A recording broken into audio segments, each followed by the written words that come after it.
I am just a chronicler and welcome you to another video. Since I know many of you watch to relax and fall asleep, I thought it would be nice if you left a comment telling me where you're listening from and if it's raining there. Don't forget to like the video and subscribe to the channel if you're enjoying the episodes. Now, it's time to get comfortable, relax, and begin. I should have known something was off when the GPS lost signal halfway up the mountain. But there I was, white-knuckling the steering wheel, my wife Sarah navigating with a crumpled paper map, and our kids Ethan and Lily fighting over the last juice box in the back seat. "You sure this is the right way, hon?" I asked, squinting through the windshield at the canopy of trees blocking out the fading daylight. Sarah sighed, tracing her finger along a faint line on the map.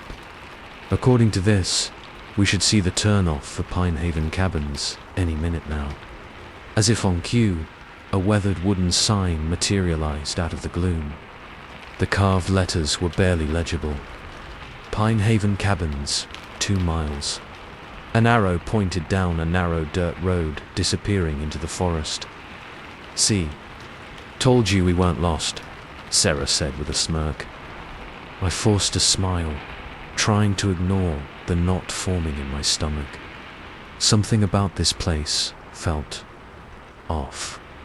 But we'd been planning this digital detox family getaway for months, and I wasn't about to let a little unease ruin it. The rental cabin looked exactly like the pictures online. A quaint 2-story log structure with a wide front porch and a stone chimney. As I killed the engine, the sudden silence was almost oppressive. No traffic noise, no humming electronics, just the rustle of leaves in the breeze. "Whoa, check it out," Ethan exclaimed, his face pressed against the car window. "There's like 1,000,000 stars." We all piled out of the car, craning our necks to take in the dazzling canopy of stars above. The Milky Way stretched across the sky like spilled paint, more vivid than I'd ever seen it. "Beautiful," Sarah breathed, slipping her hand into mine. For a moment, my earlier unease melted away. This was why we'd come out here, to reconnect with nature and each other, away from the constant buzz of technology. We lugged our bags inside and got settled. The cabin was cozy, all knotty pine and homey quilts. A stone fireplace dominated the living room, and a handwritten note on the coffee table welcomed us, along with a basket of local apples and a jug of fresh cider. That first night, we roasted hot dogs and marshmallows over the fireplace, played board games by lantern light, and turned in early. As I drifted off to sleep, the unfamiliar chorus of crickets and frogs outside our window felt almost magical. I bolted awake sometime in the early hours, heart racing. For a second, I couldn't remember where I was. Then it came back to me. The cabin, the woods. But something had woken me. I held my breath, straining to listen. There, a faint sound, almost lost beneath the nighttime forest noises. It sounded almost like whispering. I slipped out of bed, careful not to wake Sarah. The floorboards creaked as I made my way to the window. Moonlight filtered through the trees, casting strange shadows across the yard. The whispering seemed to be coming from the edge of the forest, where the manicured lawn gave way to wild underbrush. I squinted, trying to make out any movement in the darkness. For a split second, I could have sworn I saw something. A flicker of motion just beyond the tree line. But when I blinked, there was nothing there. I shook my head, chuckling at myself. It was probably just the wind in the leaves, my brain interpreting random noise as speech. I crawled back into bed, dismissing the incident as nothing more than an overactive imagination. The next morning dawned bright and clear. Over breakfast, I debated telling Sarah about the strange noises, but decided against it. No need to spook everyone over what was probably nothing. We spent the day exploring the woods around the cabin, following a network of well-maintained hiking trails. Ethan and Lily raced ahead, squealing with delight at every new discovery. A brightly-colored mushroom, a chattering squirrel, a gnarled tree that looked like a troll. "This was a great idea," Sarah said, squeezing my hand as we walked. "Look how happy the kids are." I nodded, trying to shake off the lingering unease from the night before. Everything looked so normal and peaceful in the daylight. That night, as we roasted marshmallows around the fire pit in the backyard, Lily suddenly cocked her head to the side. "Do you hear that?" she asked. We all fell silent, listening. At first, I heard nothing but the crackling of the fire and the usual nighttime forest sounds. But then, "Voices," Ethan said, his eyes wide. "It sounds like people talking, but really quiet." A chill ran down my spine. So I hadn't imagined it last night. "It's probably just the wind," Sarah said, but she didn't sound convinced. Or maybe some other campers nearby. I stood up, shining my flashlight toward the trees. The beam of light seemed to be swallowed up by the darkness between the trunks. "Hello," I called out. "Is someone there?" My voice echoed back at me, but the whispering stopped abruptly. "See, nothing to worry about," I said, trying to sound more confident than I felt. "Come on, kids. Time for bed." As I tucked Lily in, she grabbed my arm. "Daddy, I'm scared," she whispered. "What if there are monsters in the forest?" I forced a smile. "There's no such thing as monsters, sweetie. It's just the wind playing tricks on us. Try to get some sleep, okay?" But as I lay in bed that night, I couldn't shake the feeling that something was very wrong. The whispering started up again, more distinct this time. It almost sounded like chanting. I must have eventually fallen asleep, because the next thing I knew, sunlight was streaming through the curtains.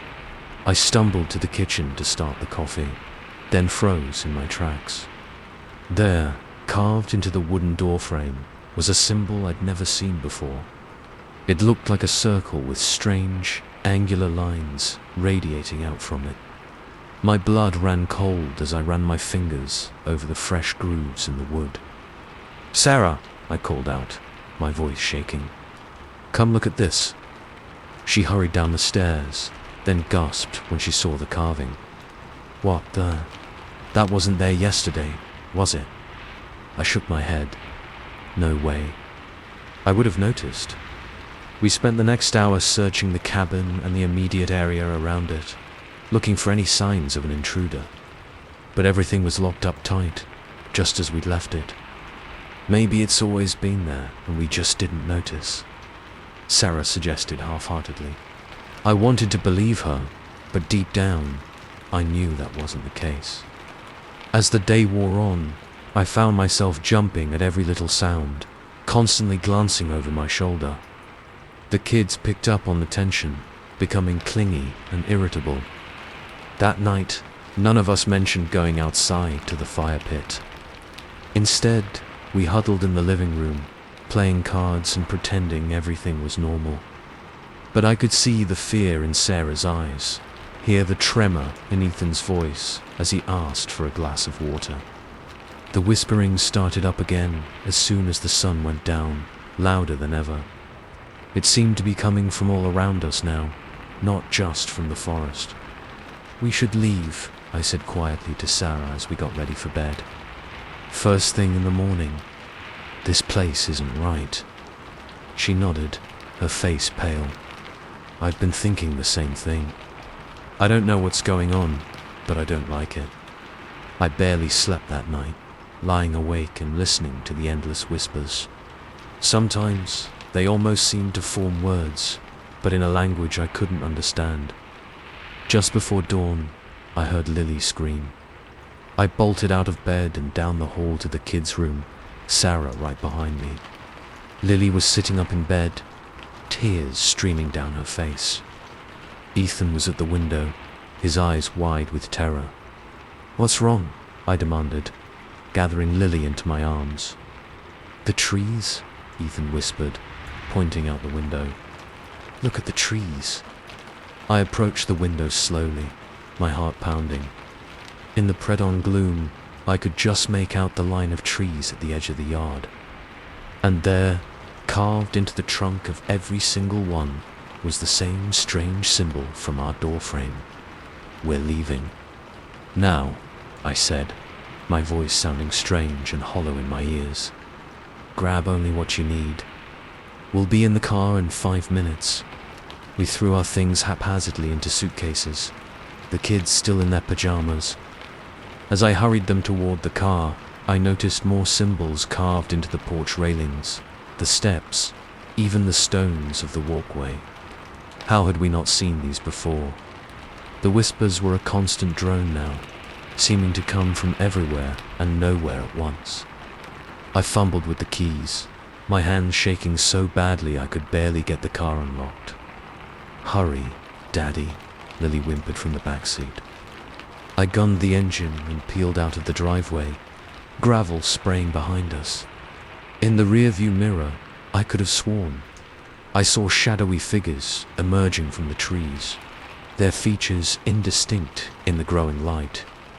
We flew down the mountain road, taking the curves way too fast. Sarah clutched the armrest, her knuckles white. The kids huddled together in the back seat, unusually quiet. It wasn't until we hit the main highway, the sun finally cresting over the horizon, that I felt like I could breathe again. We drove in silence for a long time, each lost in our own thoughts. "Dad," Ethan's voice came from the back seat, small and uncertain. What was that place?" I met Sarah's eyes, seeing my own confusion and fear reflected there. "I don't know, buddy," I said finally, "but we're never going back to find out." As we sped toward home and safety, I couldn't shake the feeling that we'd narrowly escaped something truly horrifying.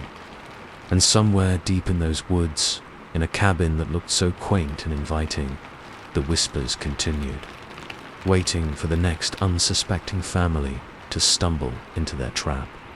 Story 2. The first droplets of rain hit my face as I squinted at our wrinkled map, trying to make sense of our surroundings. This wasn't right. According to the map, we should have reached Evergreen Lake hours ago. Instead, we were standing in a small clearing, surrounded by dense forest that looked nothing like the terrain we'd expected. "Josh, I think we're lost," my hiking partner, Mia, said, voicing the fear that had been gnawing at me for the last mile. I forced a smile, trying to project confidence I didn't feel.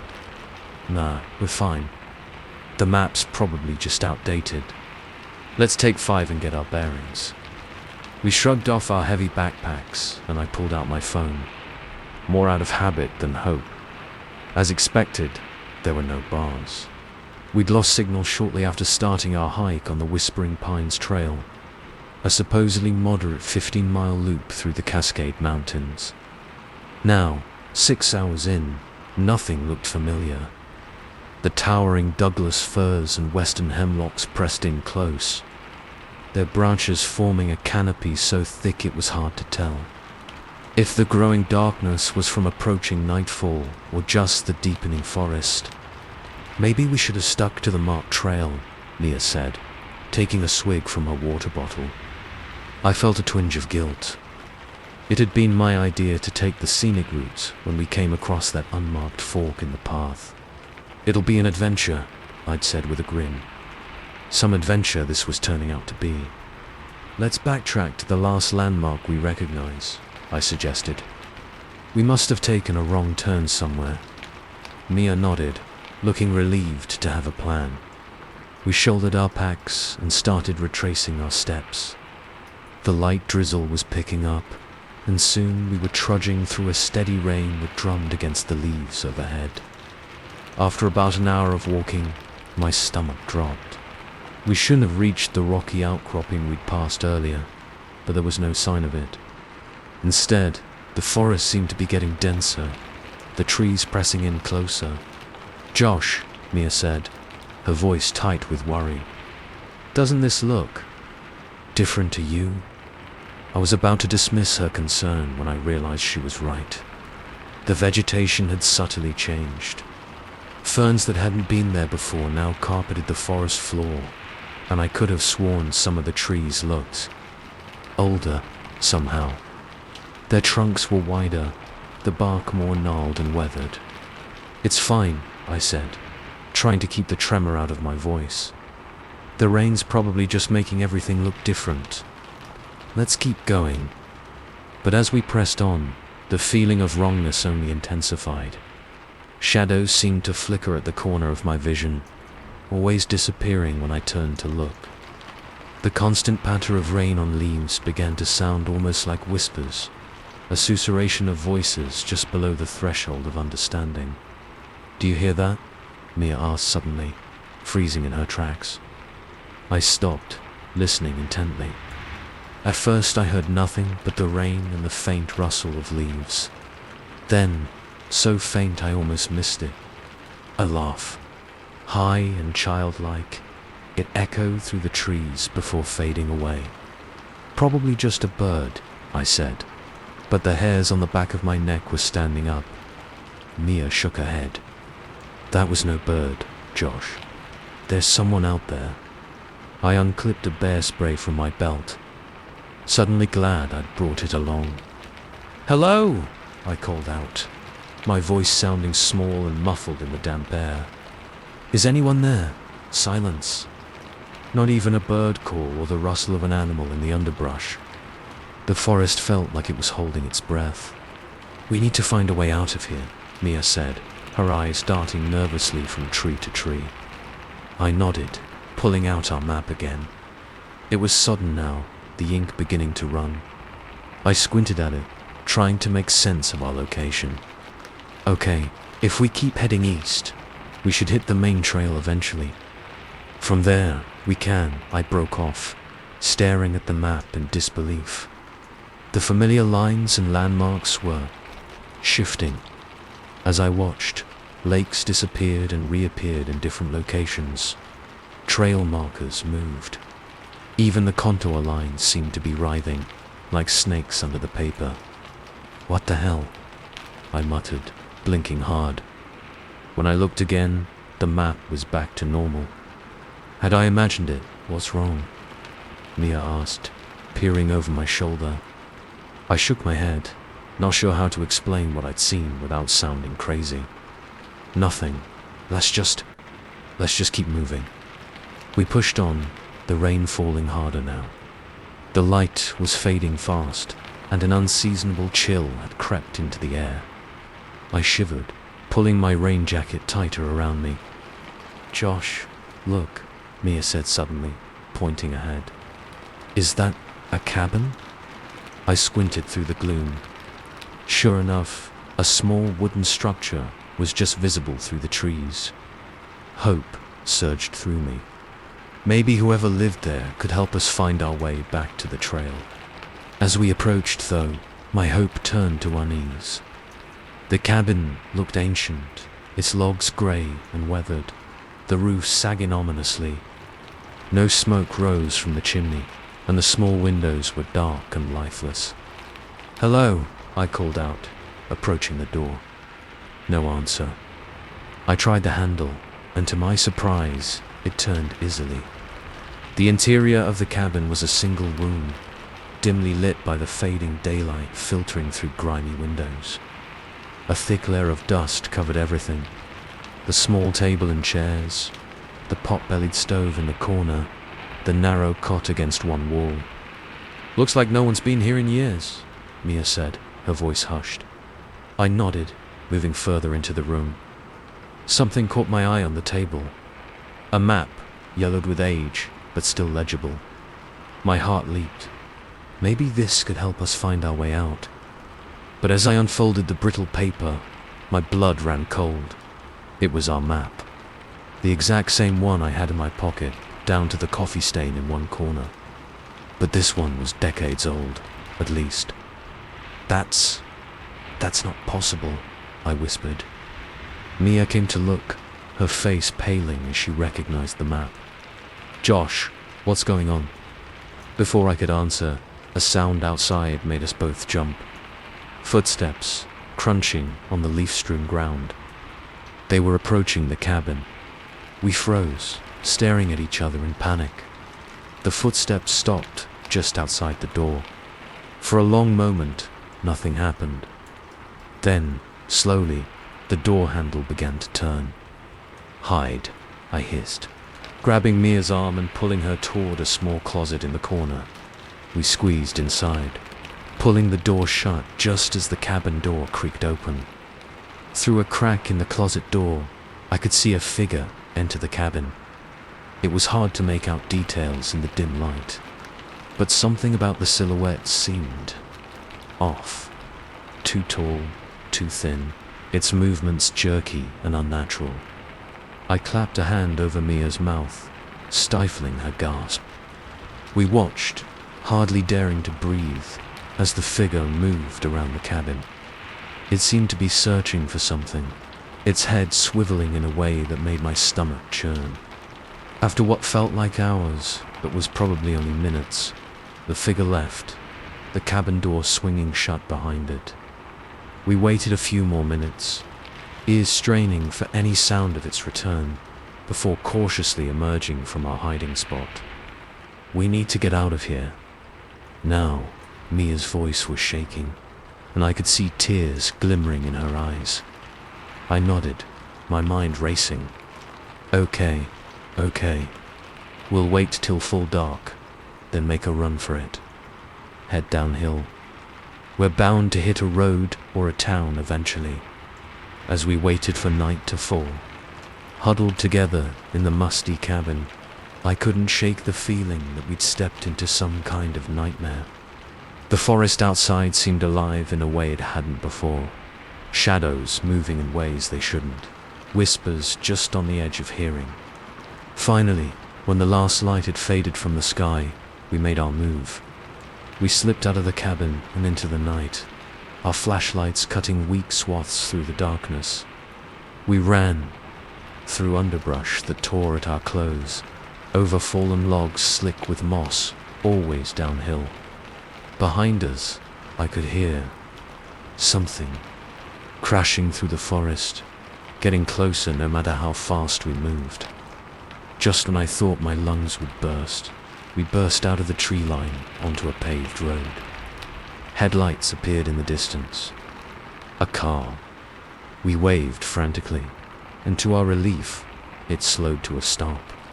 An older man rolled down the window, looking concerned. "You folks okay? You look like you've seen a ghost." As we climbed into his truck, babbling our thanks, I glanced back at the forest. For a split second, I saw a figure at the tree line, impossibly tall and thin, its limbs bent at odd angles. Then I blinked, and it was gone. The man dropped us off in the nearby town of Millerville. As we checked into a motel for the night, still shaken, the desk clerk gave us an odd look. "You came from Whispering Pines Trail?" she asked. When we nodded, she shook her head. "That's not possible. That trail's been closed for years. Not since those hikers went missing back in '85. I met Mia's eyes, seeing my own fear and confusion reflected there. What had happened to us out there? And more importantly, had we really escaped? Or was this just another twist in the vanishing trail? Story 3. The crunch of gravel under our tires gradually faded to the soft whisper of leaves as we ventured deeper into the forest. I killed the engine, and for a moment, we all sat in silence, drinking in the view before us. "Holy crap, guys. Are you seeing this?" My best friend Jake whispered, his face pressed against the passenger window. I had to admit, it was pretty spectacular. The clearing stretched out before us, ringed by towering pines that seemed to touch the sky. A placid lake glimmered in the late afternoon sun, its surface broken only by the occasional jump of a fish. And there, nestled along the shoreline, were a dozen or so rustic cabins. "I thought you said this place was going to be packed, live," our other friend, Mia, piped up from the back seat. "Looks deserted to me." I frowned, double-checking the campground reservation on my phone. That's weird. The website said they were almost fully booked this weekend. Jake shrugged, already opening his door. Their loss, our gain. "Come on, let's check it out." We piled out of the car, stretching our legs after the long drive. The air was crisp and clean, thick with the scent of pine and wildflowers. It was so quiet you could hear the wind rustling through the trees, the gentle lapping of the lake against the shore. "Hello," I called out, my voice echoing across the clearing. No response.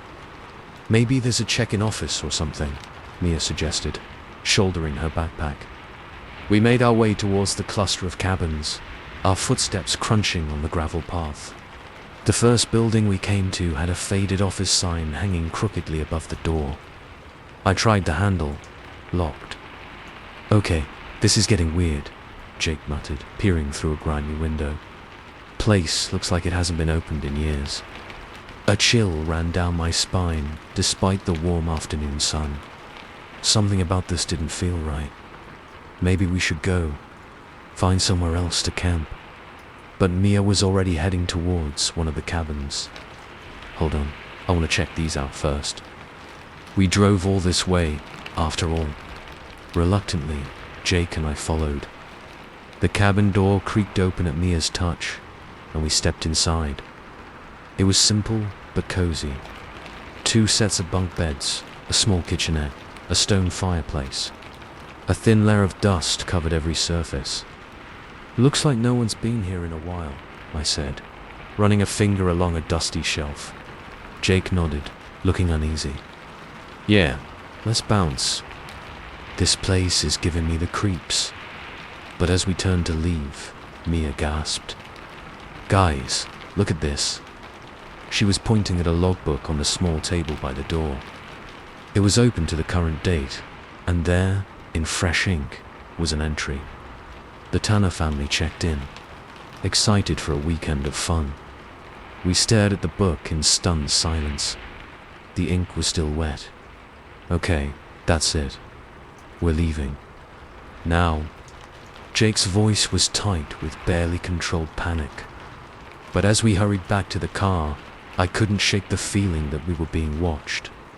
The trees seemed to loom closer, their shadows stretching long in the fading daylight. We were almost to the car when Mia stopped short.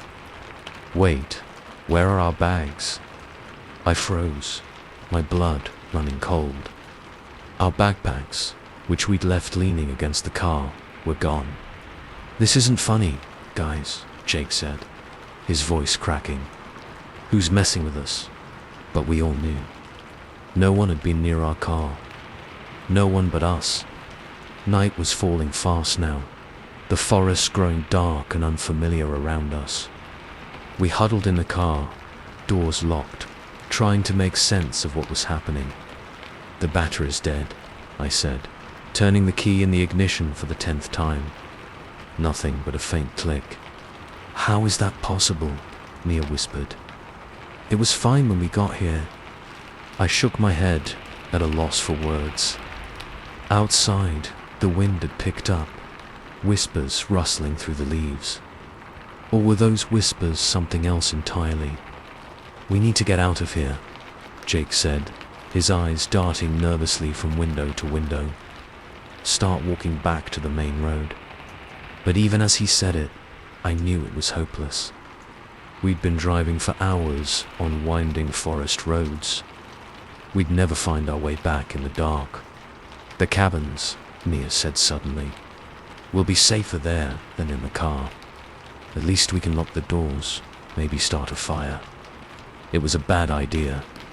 Every instinct I had was screaming at me to run, to get as far away from this place as possible. But we were trapped, and the temperature was dropping fast. Reluctantly, we made our way back to the cabins, jumping at every snapping twig and rustle of leaves.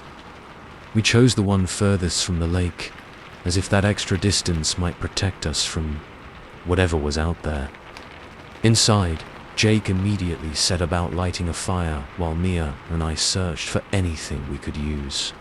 Food, blankets, a radio. Anything to help us survive the night. Guys, Mia's voice was small, frightened. She was standing by the window, staring out into the darkness. I think I saw something. By the lake. We rushed to her side, peering out into the gloom. At first, I saw nothing but the faint shimmer of moonlight on water. Then, movement caught my eye. A figure, tall and unnaturally thin, standing at the water's edge. As I watched, it turned, seeming to look directly at our cabin. Then, in a blink, it was gone. "Tell me you saw that," Mia whispered, her face pale in the firelight. Jake nodded, swallowing hard. "We need to barricade the door, now." We spent the next hour pushing furniture against the door and windows, jumping at every creak and groan of the old cabin. Finally, exhausted and terrified, we huddled together by the fire. "What's happening to us?"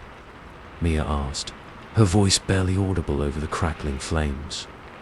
Before I could answer, a sound outside made us all freeze.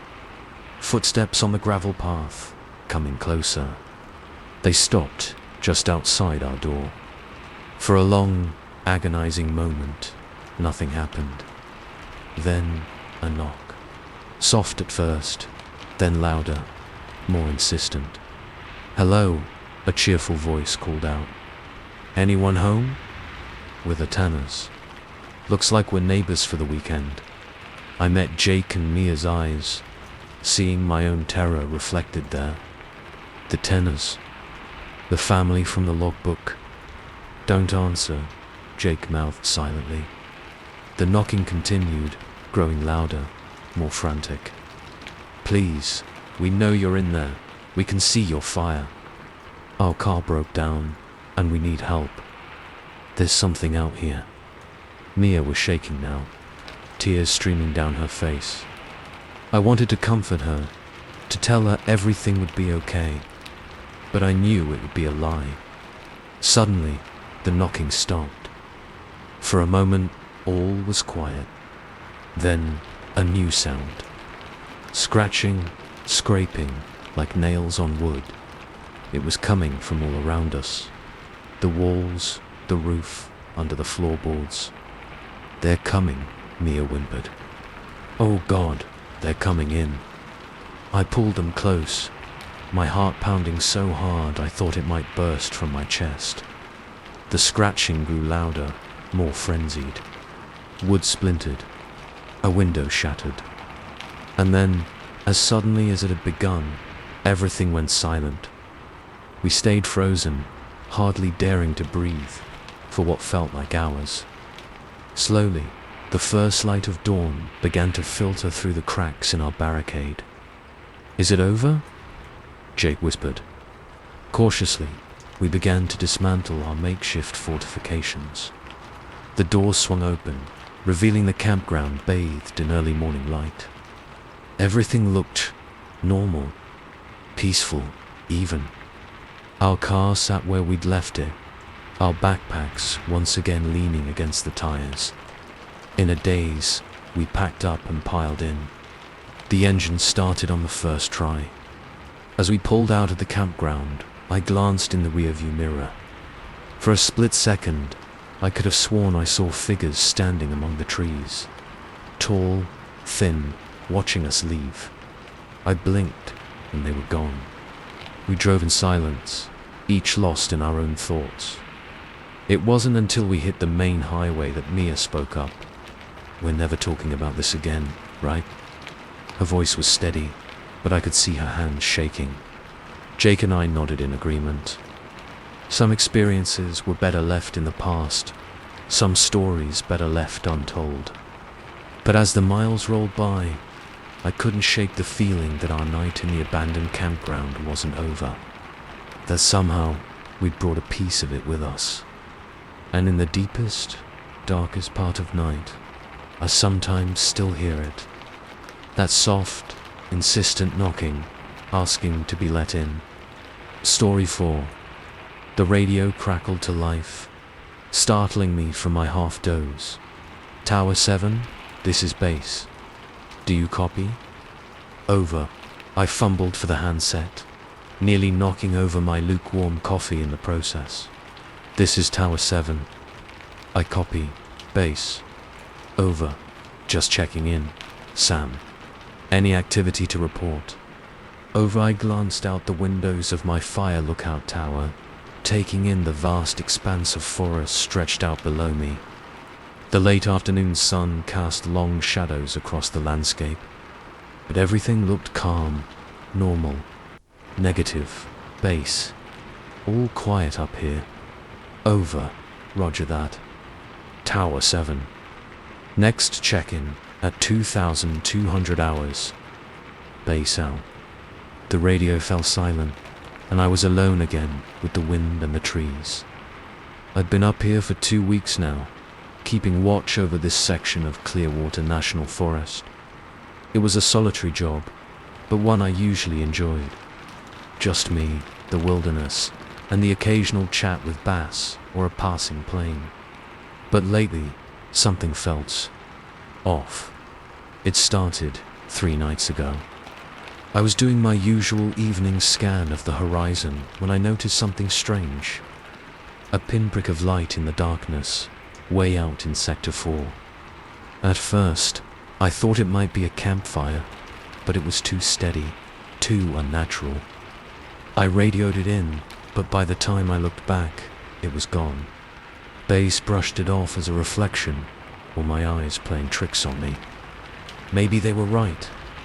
But the next night, I saw it again. Closer this time.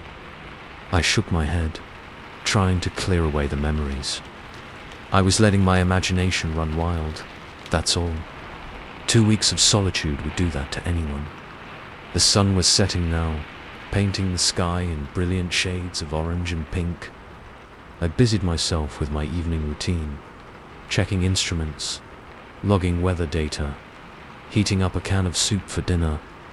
As darkness fell, I settled in for another long night of vigilance. The first few hours passed uneventfully. The forest was alive with its usual nighttime sounds, the hoot of an owl, the rustle of small animals in the underbrush. Then, around midnight, I saw it again. That strange, steady light glowing faintly in the distance. My heart began to race as I grabbed my binoculars, focusing in on the spot. For a moment, I couldn't make out anything but darkness. Then, suddenly, the light flared brighter, and this time, I could have sworn I saw something moving near it. Something tall and thin, its movements jerky and unnatural. I dropped the binoculars, my hands shaking. This was crazy. I was seeing things. Had to be. Maybe I'd been up here too long, the isolation finally getting to me. I reached for the radio, then hesitated. What would I even say? That I was seeing mysterious lights and imaginary creatures. They'd think I'd lost my mind. Instead, I made a pot of coffee, strong and black. No more dozing off. I'd stay alert, keep watch. Whatever was out there, I'd figure it out. But as the night wore on, things only got stranger. The light appeared again and again, each time closer to my tower. And now I could hear something too. A faint whisper carried on the wind, almost like voices having a conversation just below the threshold of understanding. By the time dawn broke, I was a nervous wreck. I'd spent the whole night pacing the small confines of my tower, jumping at every sound, my eyes straining to pierce the darkness. The morning check-in with Bays was a blur. I must have sounded normal enough, because they didn't question me. But inside, I was falling apart. That day passed in a haze of exhaustion and paranoia. I kept expecting to see something out there, even in broad daylight. But the forest looked the same as always, peaceful and indifferent to my fears. As night fell again, I steeled myself for another vigil. But this time, I was prepared. I'd dug out an old handheld spotlight from the tower's storage locker. If those lights appeared again, I'd be ready. The hours ticked by slowly. Midnight came and went. Just when I was starting to think maybe it had all been in my head, I saw it. The light, brighter than ever, and much closer to the tower. My hand shook as I raised the spotlight, aiming it in the direction of the glow. For a long moment, I hesitated, my finger on the switch. Did I really want to see what was out there? Taking a deep breath, I flicked it on. The powerful beam cut through the darkness, illuminating a swath of forest. And there, caught in the light, was something. It was tall, far taller than any person should be, its limbs long and spindly. For a moment, it stood frozen, as if surprised by the light. Then its head turned towards me, and I caught a glimpse of eyes reflecting the beam, shining like silver coins. I screamed, stumbling backwards and dropping the spotlight.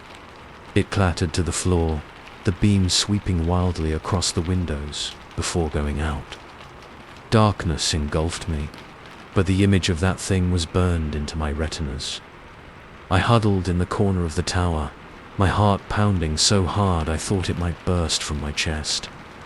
The radio crackled to life, making me jump. Tower 7, this is base. We're picking up some unusual readings from your sector.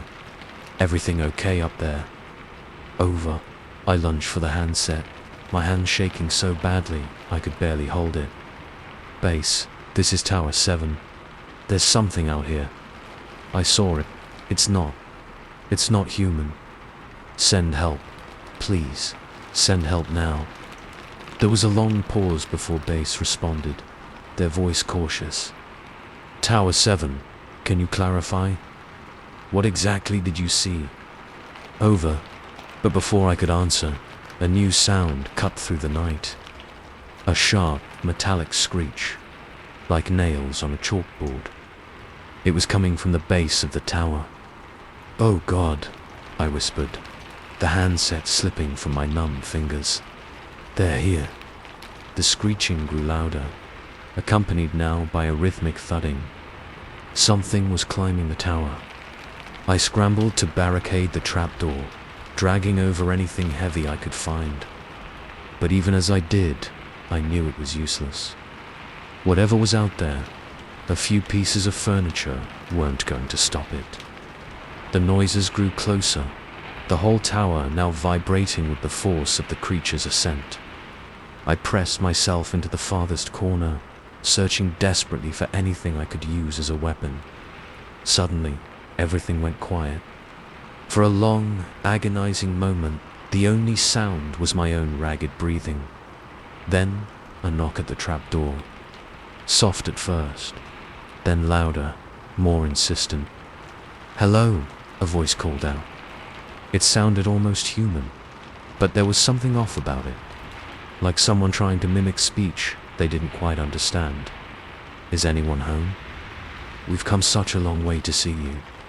I clamped my hands over my ears, trying to block out the voice. This couldn't be happening. It wasn't real. It couldn't be real. The knocking turned to pounding, the trapdoor shuddering under the assault. Wood splintered, and I caught a glimpse of something long and sharp, a claw, poking through the growing crack. Just when I thought the door would give way, a new sound cut through the night. The hump of helicopter blades. The pounding stopped abruptly. Through the windows, I could see a spotlight sweeping across the forest, zeroing in on my tower. Tower 7, this is Rescue Team Alpha, a voice crackled over the radio. We're approaching your position. Do you copy? I dove for the radio, almost sobbing with relief. Yes, I copy. Please, hurry. As the helicopter drew closer, I heard a sound like a frustrated hiss from below.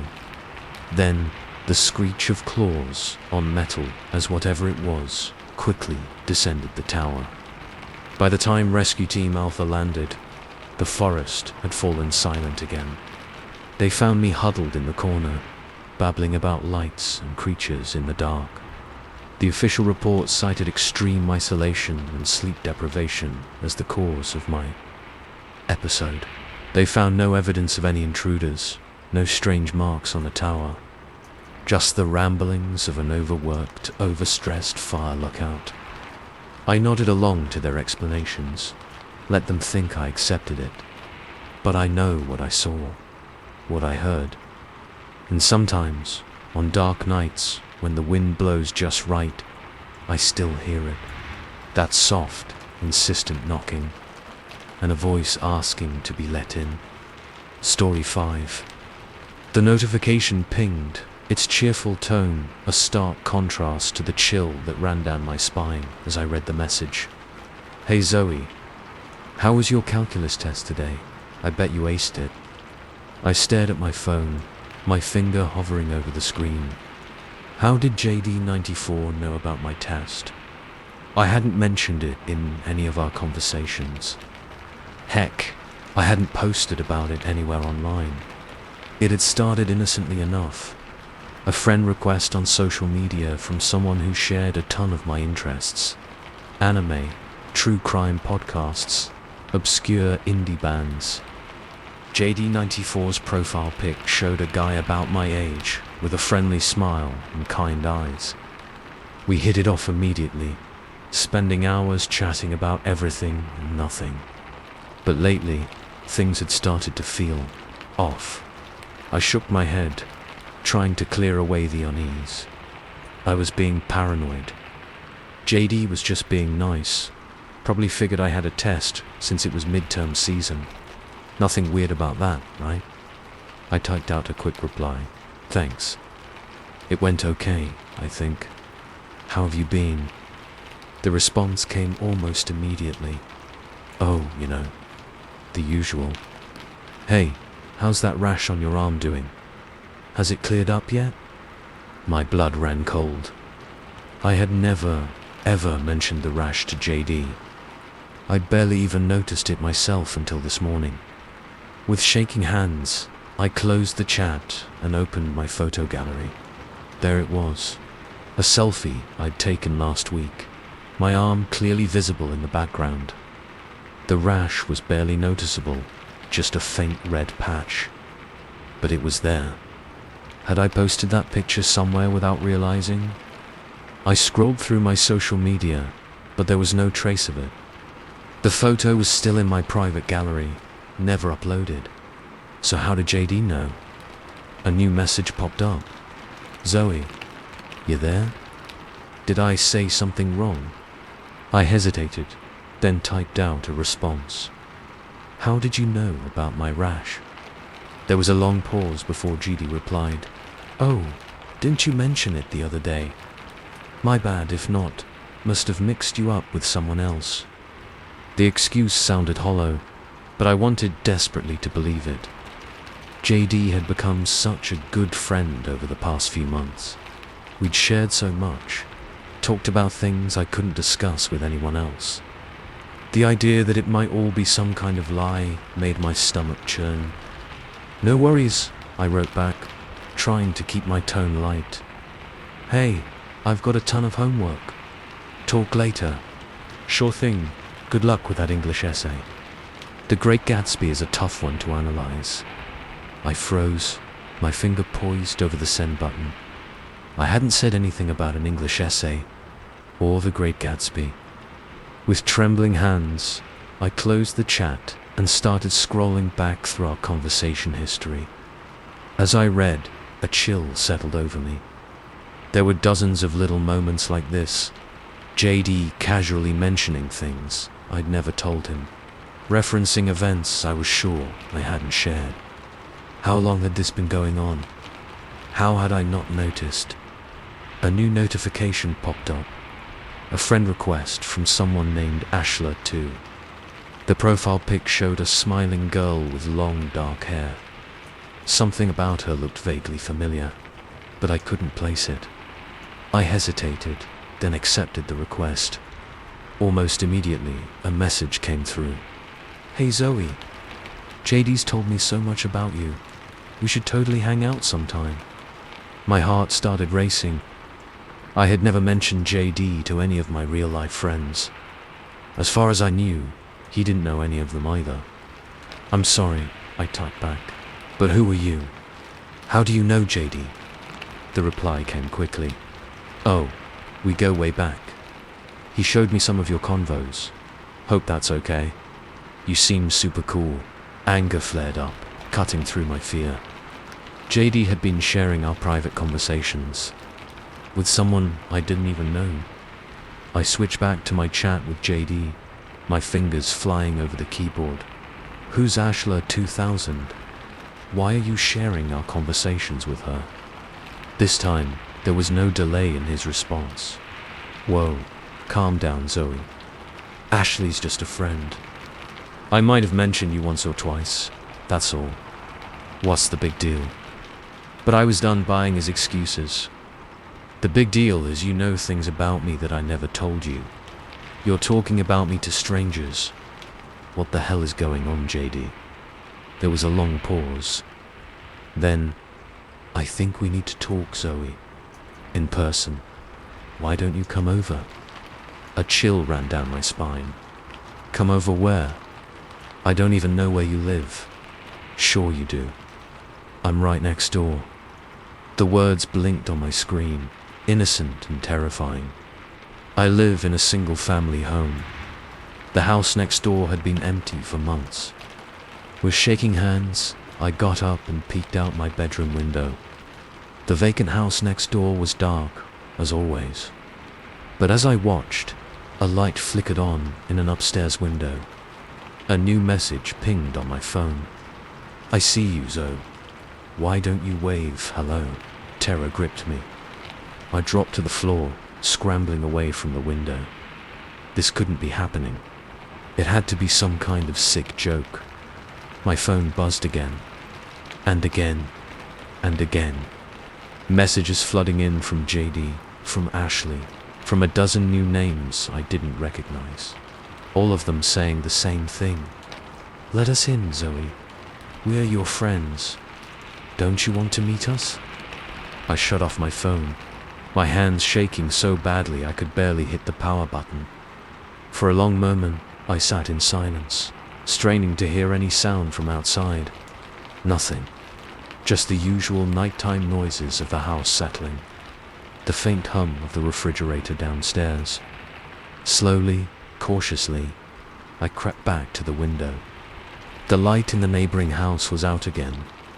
Everything looked normal, peaceful. Had I imagined it all? I turned my phone back on, bracing myself for a flood of notifications. But there was nothing. No messages from JD, no friend request from Ashley.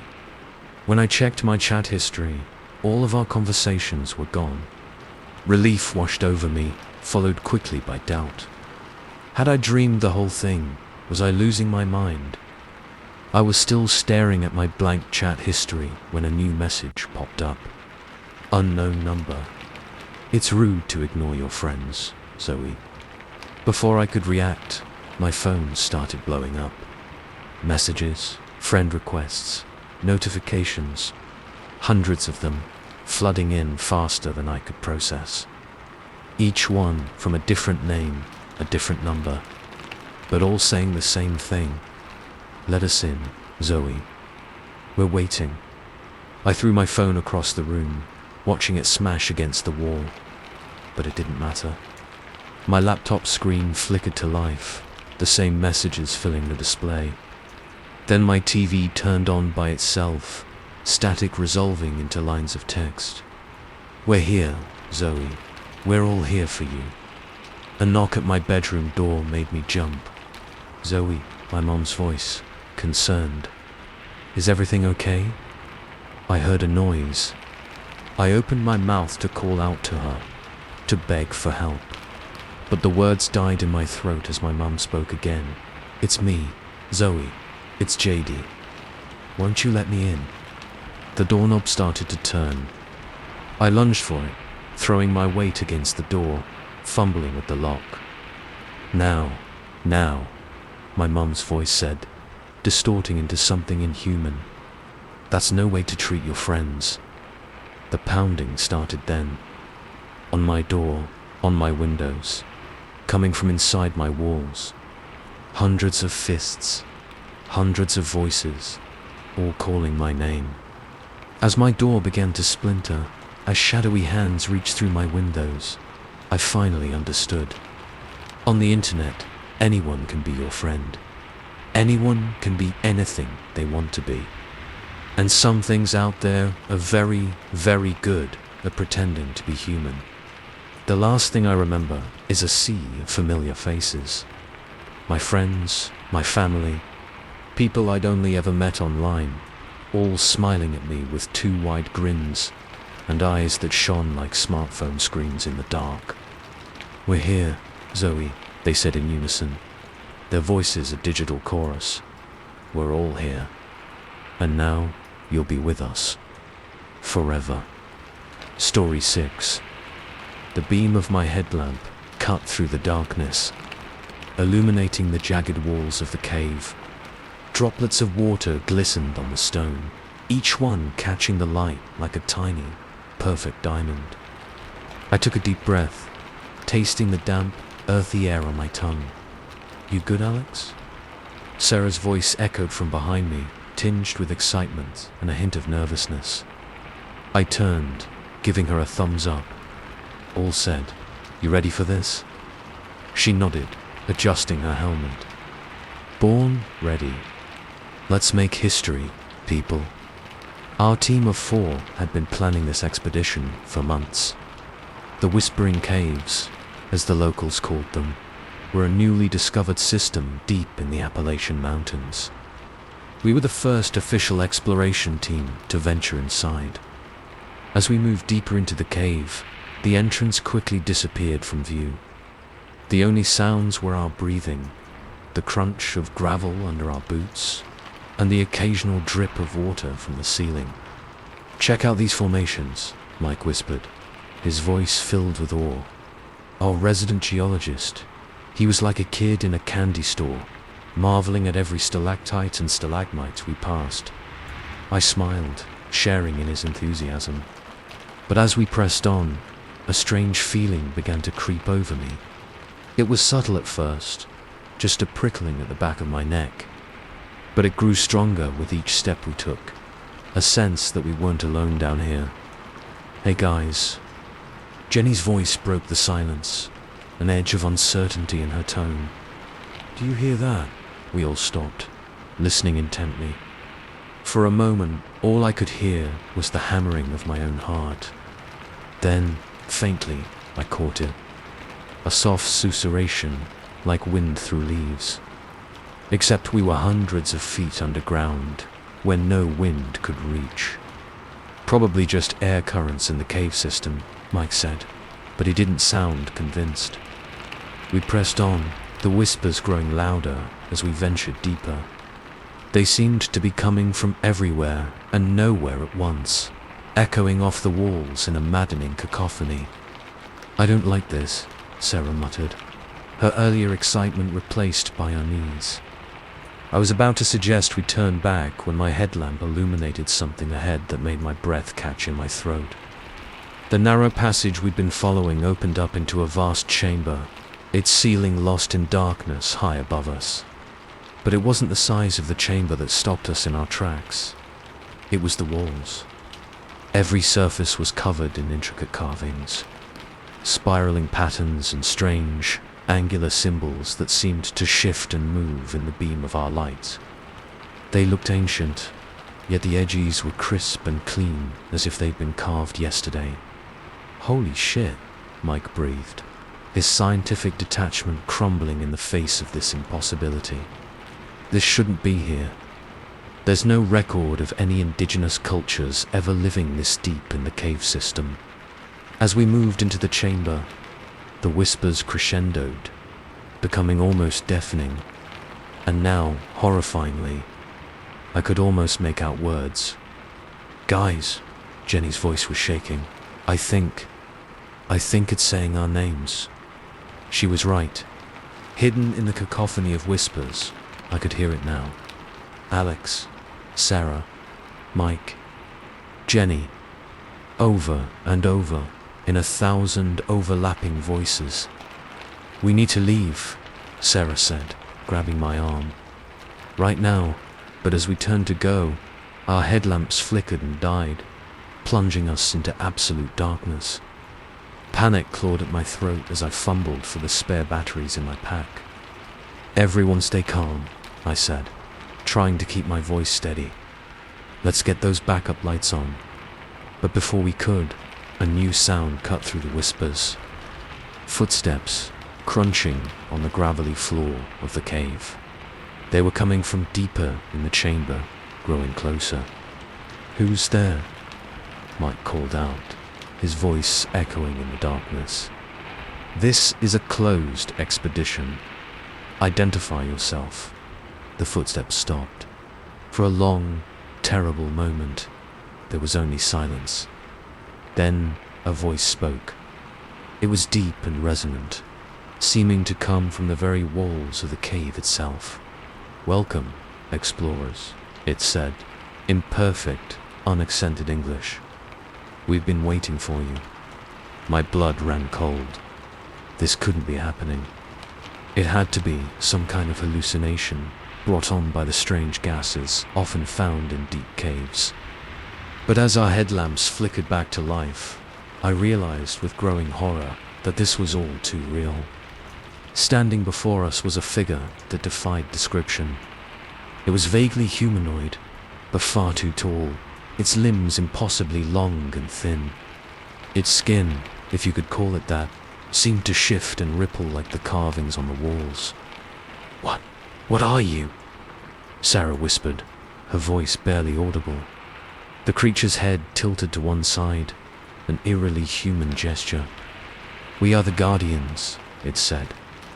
"We have watched and waited, deep in the earth, since long before your kind walked upright." As it spoke, more figures emerged from the shadows. Dozens of them, each as alien and unsettling as the first. "You shouldn't be here," Jenny said, backing away slowly. "This is impossible. You can't exist." The first creature made a sound that might have been laughter. "And yet, here we are. Just as you are here, despite all odds." It took a step towards us, its movements fluid and unnatural. "We've watched your progress, listened to your conversations. You seek knowledge, do you not? Understanding of the deep places of the world." Despite my terror, I found myself nodding. It was true. We had come here in search of discovery, of answers to the mysteries hidden beneath the earth. "Then stay," the creature said, its voice suddenly soft and enticing. "Stay and learn. We have so much to show you." For a moment, I felt a pull, an almost overwhelming urge to say yes. The secrets these beings could reveal, the advancements we could make. But then I saw the look in its eyes, depthless and ancient, filled with an hunger that made my skin crawl. "No," I said, surprised by the steadiness in my voice. "No, we're leaving." Now, the creature's form seemed to ripple, its featureless face contorting into something approximating a frown. "You misunderstand," it said, all pretense of friendliness gone from its voice. That wasn't a request. Suddenly, the whispers rose to a roar, the carvings on the wall beginning to glow with an eerie, pulsing light. The other creatures surged forward, their forms blurring and stretching in impossible ways. "Run!" I yelled, grabbing Sarah's hand and pulling her towards the passage we'd come through. We ran, our lights bouncing wildly off the cave walls, the roar of the whispers and the sound of pursuit close behind us. The passage seemed to twist and turn in ways it hadn't before, as if the very geography of the cave was shifting around us.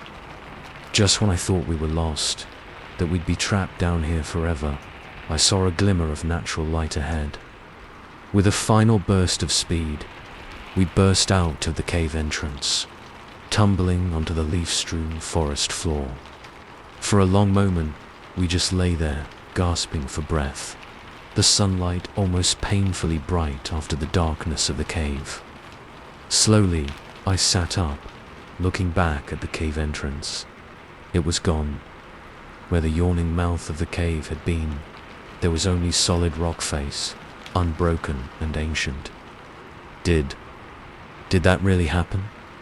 Jenny asked, her voice small and shaken. I looked at my teammates, saw the same mix of terror and disbelief on their faces that I knew must be on mine. Slowly, I nodded. We need to seal this place off, Mike said, his scientific curiosity apparently winning out over his fear. Think of what we could learn if we could study those beings, those carvings. No, I cut him off, my voice firm. We tell no one about this. Ever. As we made our way back to our base camp, I couldn't shake the feeling that we'd narrowly escaped something far worse than death. And sometimes, when the wind blows just right, I still hear it. That soft, insistent whisper, calling my name from deep beneath the earth. Story 7. The first package arrived on a Tuesday. Just a small, brown box sitting innocently on my front porch. No return address. I almost tossed it, thinking it was junk mail or a mistake. But there was my name, printed in neat block letters. Daniel Forster. I brought it inside. The cardboard rough against my fingertips. It was lighter than I expected, rattling slightly when I shook it. Curious, I grabbed a pair of scissors and sliced through the packing tape. Inside, nestled in a bed of packing peanuts, was a single orange Lego brick. I turned it over in my hand, baffled. I hadn't ordered any Legos. I didn't even know anyone who was into Legos. It had to be a mistake, right? But then I noticed something else in the box. A small, white card with a single word printed on it. Soon, a chill ran down my spine. I don't know why, but something about that word, that solitary Lego brick, felt ominous. I should have thrown it away, should have forgotten all about it, but I didn't.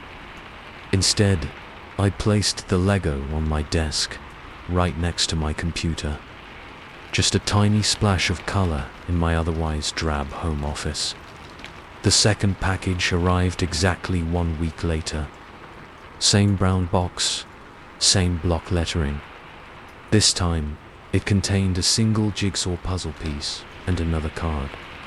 The pieces. I spent hours examining that puzzle piece, turning it over and over in my hands. It was maddeningly nondescript.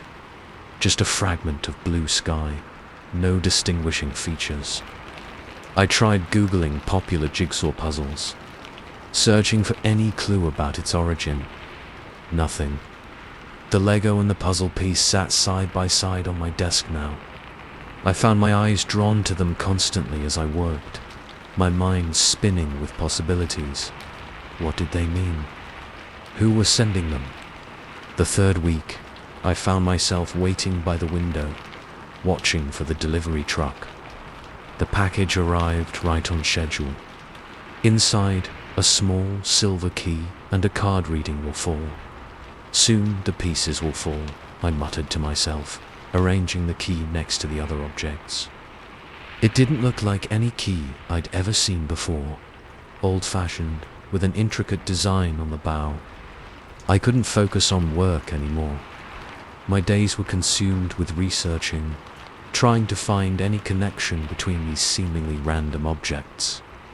I started a corkboard, pinning up pictures of the items, the cards, connecting them with red string like some crazy conspiracy theorist. The fourth package contained a weathered coin, so worn I could barely make out the image stamped on it, and the word, into. The fifth, a small glass vial filled with what looked like sand, accompanied by place. Week after week, the packages kept coming. A feather, a broken watch hand, a strip of film negative. each with its cryptic message, slowly forming a sentence I couldn't fully grasp. Soon the pieces will fall into place and you will see the truth of your existence. My apartment became a chaotic museum of these mysterious objects. I stopped going to work, using up all my sick days and vacation time. I barely ate, barely slept. Every waking moment was devoted to solving this puzzle. I started seeing connections everywhere. The time on the broken watch hand matched the number on the worn coin. The color of the sand in the vial was the exact shade of orange as the Lego brick. The feather had exactly as many barbs as there were teeth on the key. Was I losing my mind? Or was I on the verge of uncovering something monumental? Friends stopped calling. My family left worried voicemails I never returned. The outside world faded away as I sank deeper into this obsession. It was the 12th week when everything changed. The package arrived as usual, but this time it was heavier. My hands shook as I opened it, revealing a small, leather-bound book. The card simply read, "Open." I hesitated, my finger tracing the worn spine of the book. Part of me was terrified to open it, to potentially unravel this mystery that had consumed my life.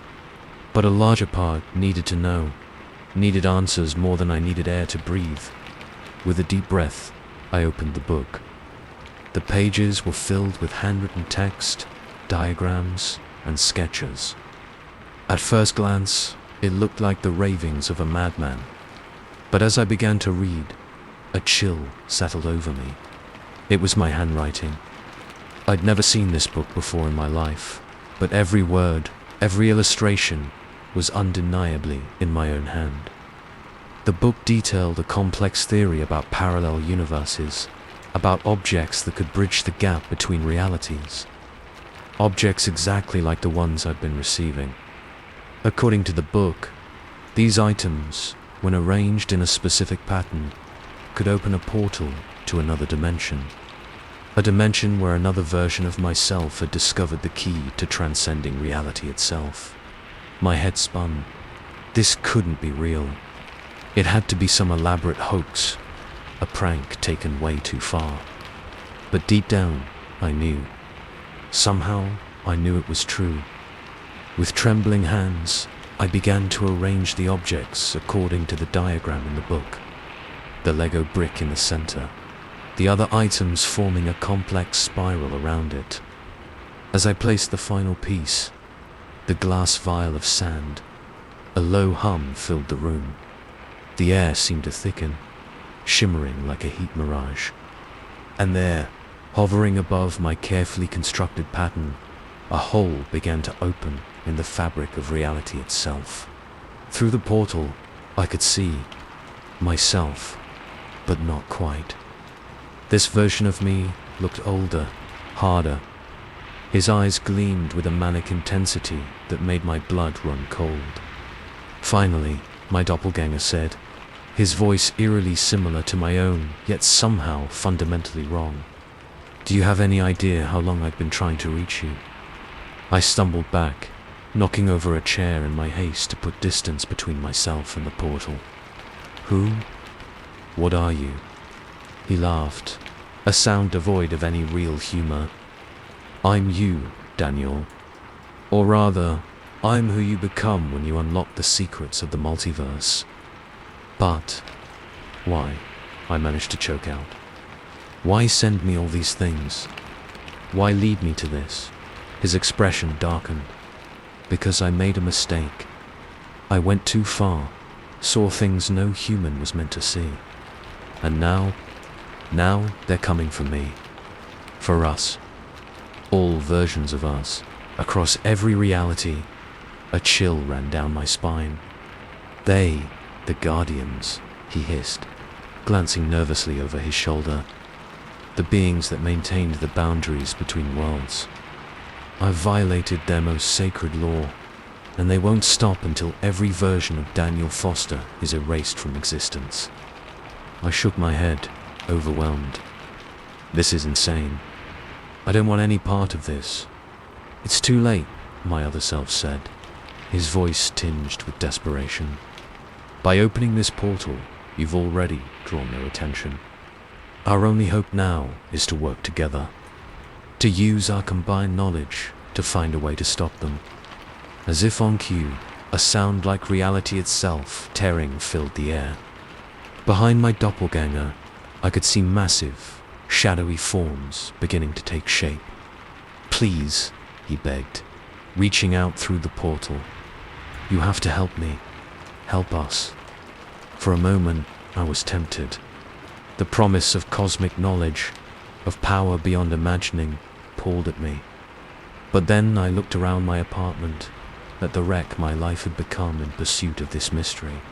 No, I said, stepping back. No, I don't think I will. Before my other self could react, I swept my arm across the desk, scattering the carefully arranged objects. The portal collapsed in on itself with a sound like thunder, taking my doppelganger's look of betrayal and fury with it. For a long moment, I just stood there, my heart pounding. Then, slowly, methodically, I began to gather up every item I'd received over the past 3 months. I shoved them all into a trash bag, not even caring as the glass vial shattered. I drove to the nearest dumpster and threw it all away. The objects, the book, my corkboard of crazy theories, all of it gone. As I drove home, I felt lighter than I had in months. I'd core work in the morning, grovel for my job back. I'd reconnect with friends and family, rebuild the life I'd nearly thrown away. But sometimes, late at night, I still hear it. A faint whispering, like someone trying to reach me from very far away. And I wonder, did I make the right choice? Or is something out there, moving between worlds, getting closer every day? I guess only time will tell. Story 8. The taxi pulled away, leaving me alone in front of the Grand Meridian Hotel. Rain pelted down, soaking through my suit jacket in seconds. I squinted up at the towering Art Deco facade, its windows dark except for the warm glow of the lobby. Something felt off, but I chalked it up to exhaustion. It had been a long day of flights and meetings, and all I wanted was a hot shower and a soft bed. I pushed through the revolving door, my wheeled suitcase squeaking on the polished marble floor. The lobby was cavernous, all gleaming brass and velvet upholstery, and completely deserted. "Hello," I called out, my voice echoing. "Anyone here?" Silence. I approached the front desk, noticing a small bell. I gave it a ring, the cheerful ding jarringly loud in the empty space. Nothing. Frowning, I leaned over the counter. A computer screen glowed softly, displaying a list of check-ins for the day. My name was right at the top. Michael Chun, room 1408. Next to the computer was a key card in an envelope with my room number scrawled on it. I hesitated, then picked it up. This was weird, sure, but maybe they were short-staffed. It was pretty late, after all. I made my way to the elevator, the sound of my rolling suitcase unnaturally loud. As the doors slid shut, I realized something else strange. There was no Musak playing, just dead silence. Room 1408 was midway down a long hallway on the 14th floor. I swiped the keycard, hearing the lock click open. The room was spacious and well-appointed, with a king-sized bed and a view of the city skyline. I hung up my wet jacket and flopped onto the bed, sighing in relief. Maybe this wasn't so bad. I had the whole place to myself, right? But as I lay there, the silence started to get to me.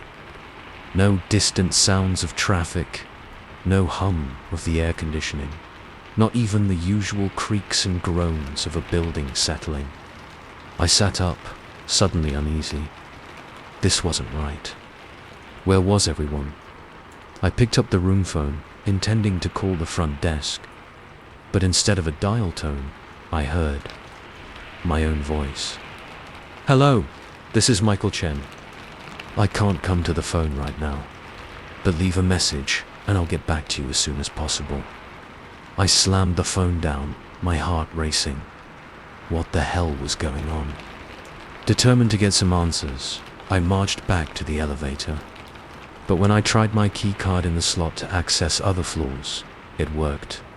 For every single floor. That couldn't be right. Hotel key cards were usually programmed only for your floor and common areas. A wild idea struck me.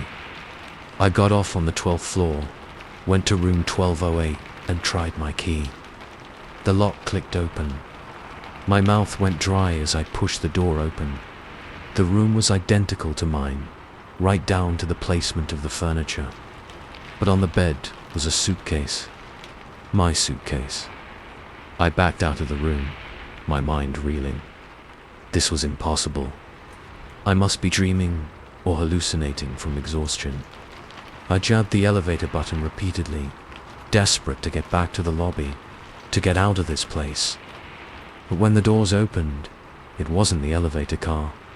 It was a perfect replica of my hotel room. I stumbled backward, nearly falling. This couldn't be happening. I turned and ran down the hallway, my footsteps muffled by the thick carpet. At the end of the hall was a door marked stairs. I burst through it, taking the steps two at a time. But no matter how many flights I descended, the sign on the door always read 14th floor. Panicking now, I picked a random door and went through it. I found myself back in the lobby, but something had changed.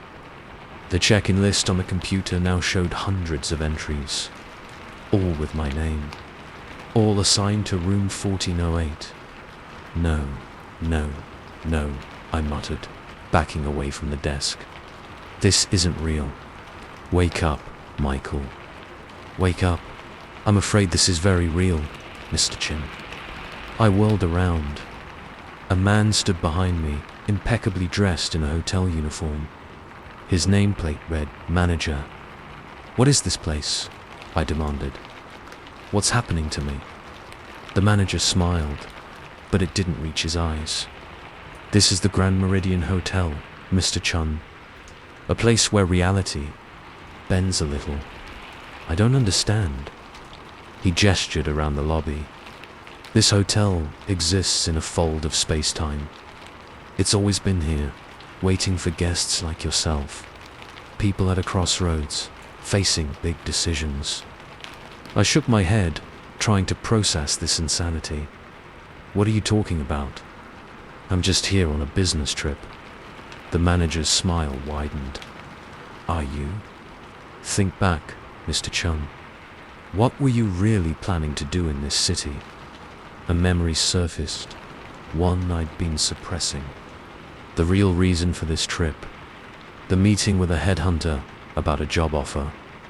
A job that would mean leaving my family, moving across the country. "How did you? We know everything about our guests, Mr. Chuan. Every version of them." A chill ran down my spine. "Versions," he nodded.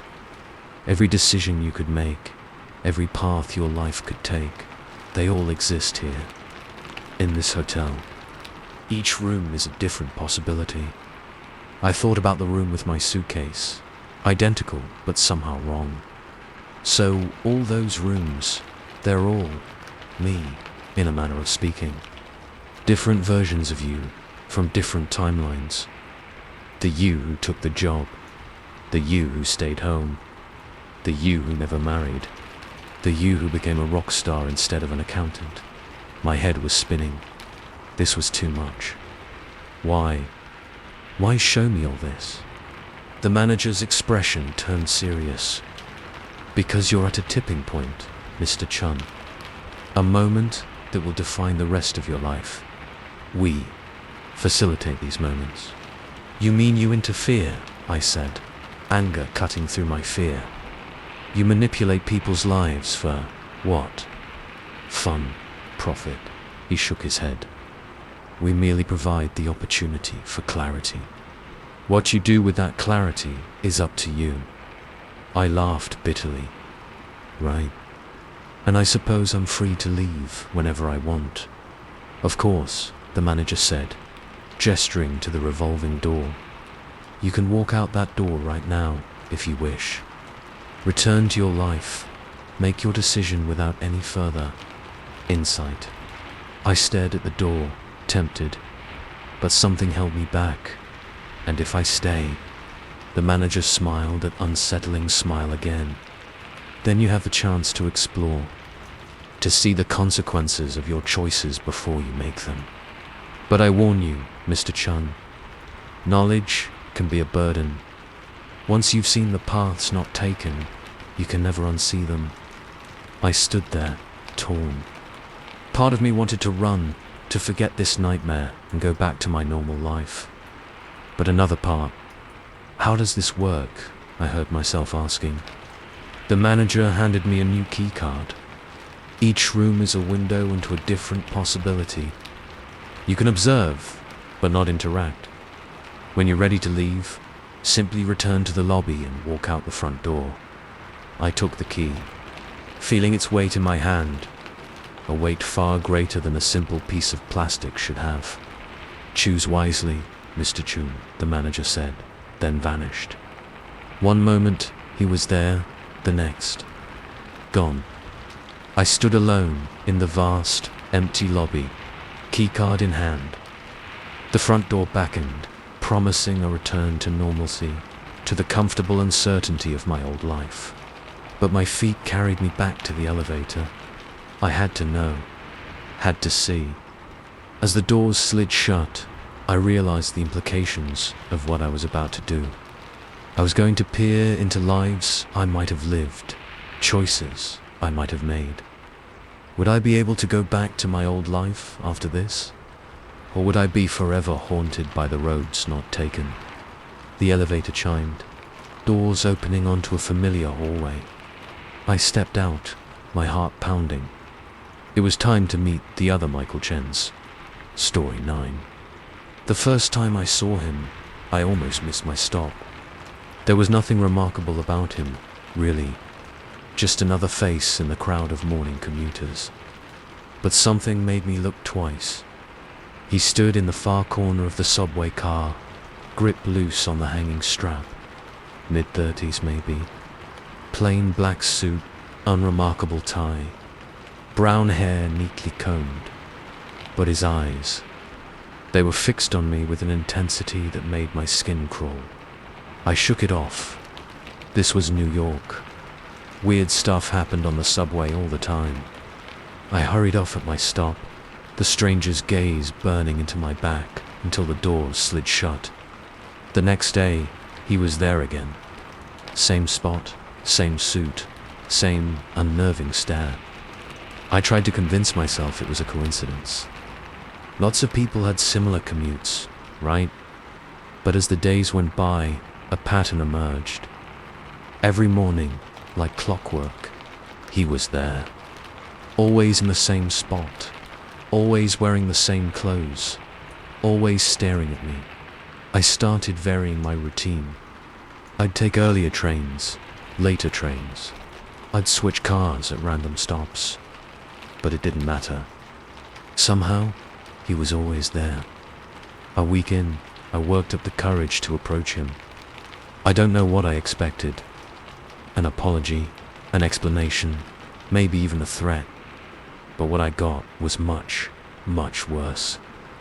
As I got closer, the other passengers seemed to fade away. The noise of the train receding until all I could hear was my own heartbeat. The stranger's eyes never left mine as I stopped in front of him. "Can I help you?" I asked, proud of how steady my voice sounded. No response. Not even a blink. "Look, I've noticed you watching me," I continued, my confidence faltering. "If there's something you want to say." Still nothing. Up close, I noticed something else odd. He wasn't breathing. His chest didn't move. His nostrils didn't flare. He was as still as a statue. A chill ran down my spine. I reached out, half expecting my hand to pass right through him. but my fingers connected with solid fabric, the rough wall of his jacket real under my touch. The moment I made contact, the world snapped back into focus. The noise of the train rushed back, the press of other passengers suddenly noticeable again. I stumbled back, heart racing. The stranger was gone. In his place stood a confused-looking woman in a red coat. "Are you okay?" she asked, concern etched on her face. "You look like you've seen a ghost." I muttered an apology and fled at the next stop, not even caring that it wasn't mine. I spent the rest of the day in a daze, questioning my sanity. Had I imagined the whole thing? But the next morning, he was back. Same spot, same suit, same stare. This time, I didn't approach. I huddled at the other end of the car, trying to ignore the prickle of unease crawling up my spine. As the days turned to weeks, I found myself spiraling. I couldn't sleep, couldn't eat.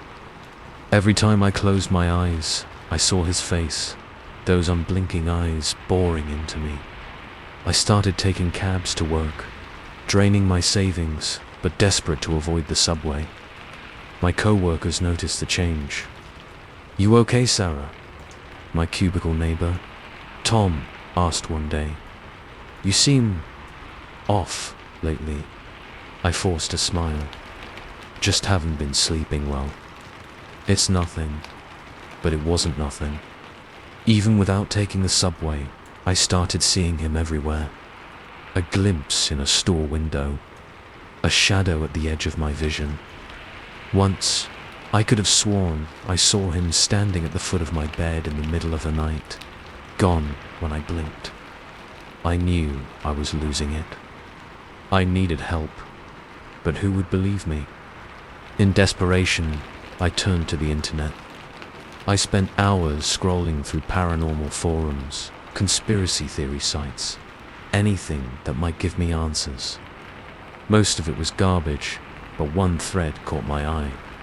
It was buried deep in an obscure forum. A single post with no replies. The watcher on the train, always there, always watching, never speaks, never moves. If you see him, you're already marked. There's no escape. My blood ran cold as I read the description. It matched perfectly. The suit, the stare, the impossible appearances. The post was years old, the user long inactive, but it was the only lead I had. I messaged the user, not really expecting a response. To my shock, I got one almost immediately. "Meet me.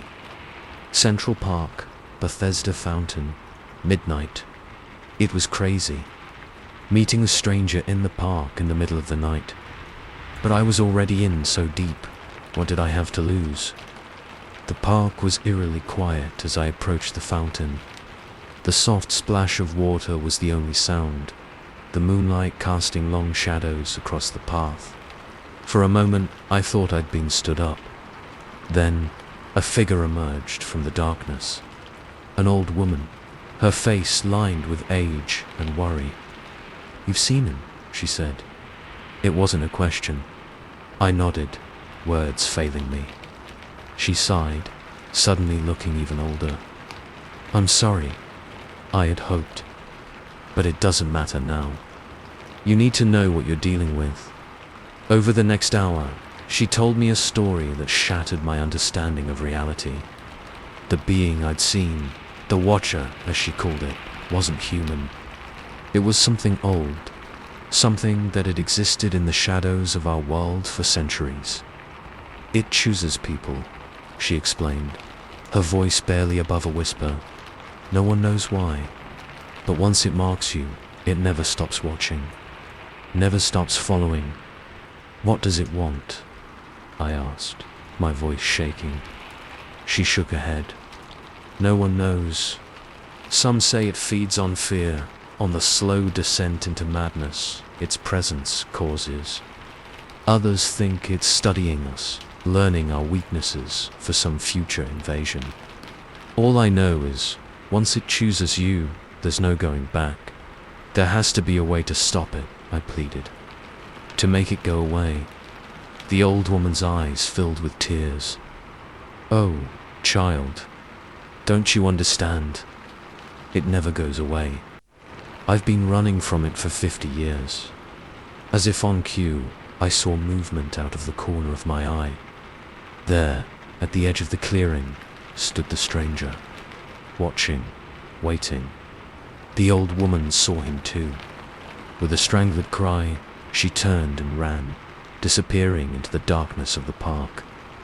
I stood there, frozen in terror, as the stranger began to walk towards me. His movements were smooth, gliding, utterly inhuman. As he got closer, I noticed something I'd missed before. Behind his eyes, in the depths of his pupils, I could see something else. Something vast and ancient and utterly alien. I ran. I ran until my lungs burned and my legs gave out. I ran until I found myself in unfamiliar streets, the pre-dawn light just starting to grey the sky. Exhausted, I slumped against a wall, trying to catch my breath. That's when I realized where I was. Somehow, in my blind panic, I'd ended up at the entrance to the subway station where this had all started. As if in a trance, I descended the stairs. The platform was empty, eerily quiet in these early hours. I knew I should leave, should run as far and as fast as I could, but some part of me knew it was pointless. There was no escaping this. The train pulled in, the rush of air stirring my hair. The doors slid open with a hiss, and there he was. Same spot, same suit, same stare. But this time, something was different. As our eyes met, I saw the faintest flicker of a smile cross his face, and I understood. This was never about him choosing me. It was about me choosing him. Every time I looked for him, every moment I spent afraid, I'd been drawing him closer. And now, there was nowhere left to run. As I stepped onto the train, a strange calm settled over me. The doors slid shut, and we began to move. To where, I didn't know. But as the tunnel lights flickered past, I realized it didn't matter. My journey with the Watcher was just beginning. Story 10. The invitation arrived on a Tuesday, a crisp white envelope stark against the usual pile of bills and junk mail. My name and address were printed in elegant gold script, but there was no return address. Curious, I tore it open. Inside was a single card. Heavy cardstock with the same gold lettering. You were cordially invited to the 20th reunion of Oakwood High School's class of 2003. Join us for an evening of memories, music and magic. I stared at the card, a cold feeling settling in my stomach. This had to be a mistake. I'd never attended Oakwood High. Hell, I'd never even heard of it. I was about to toss the invitation when something caught my eye.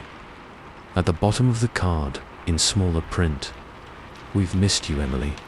It's time to come home." My hands started shaking. How did they know my name? And what did they mean, come home?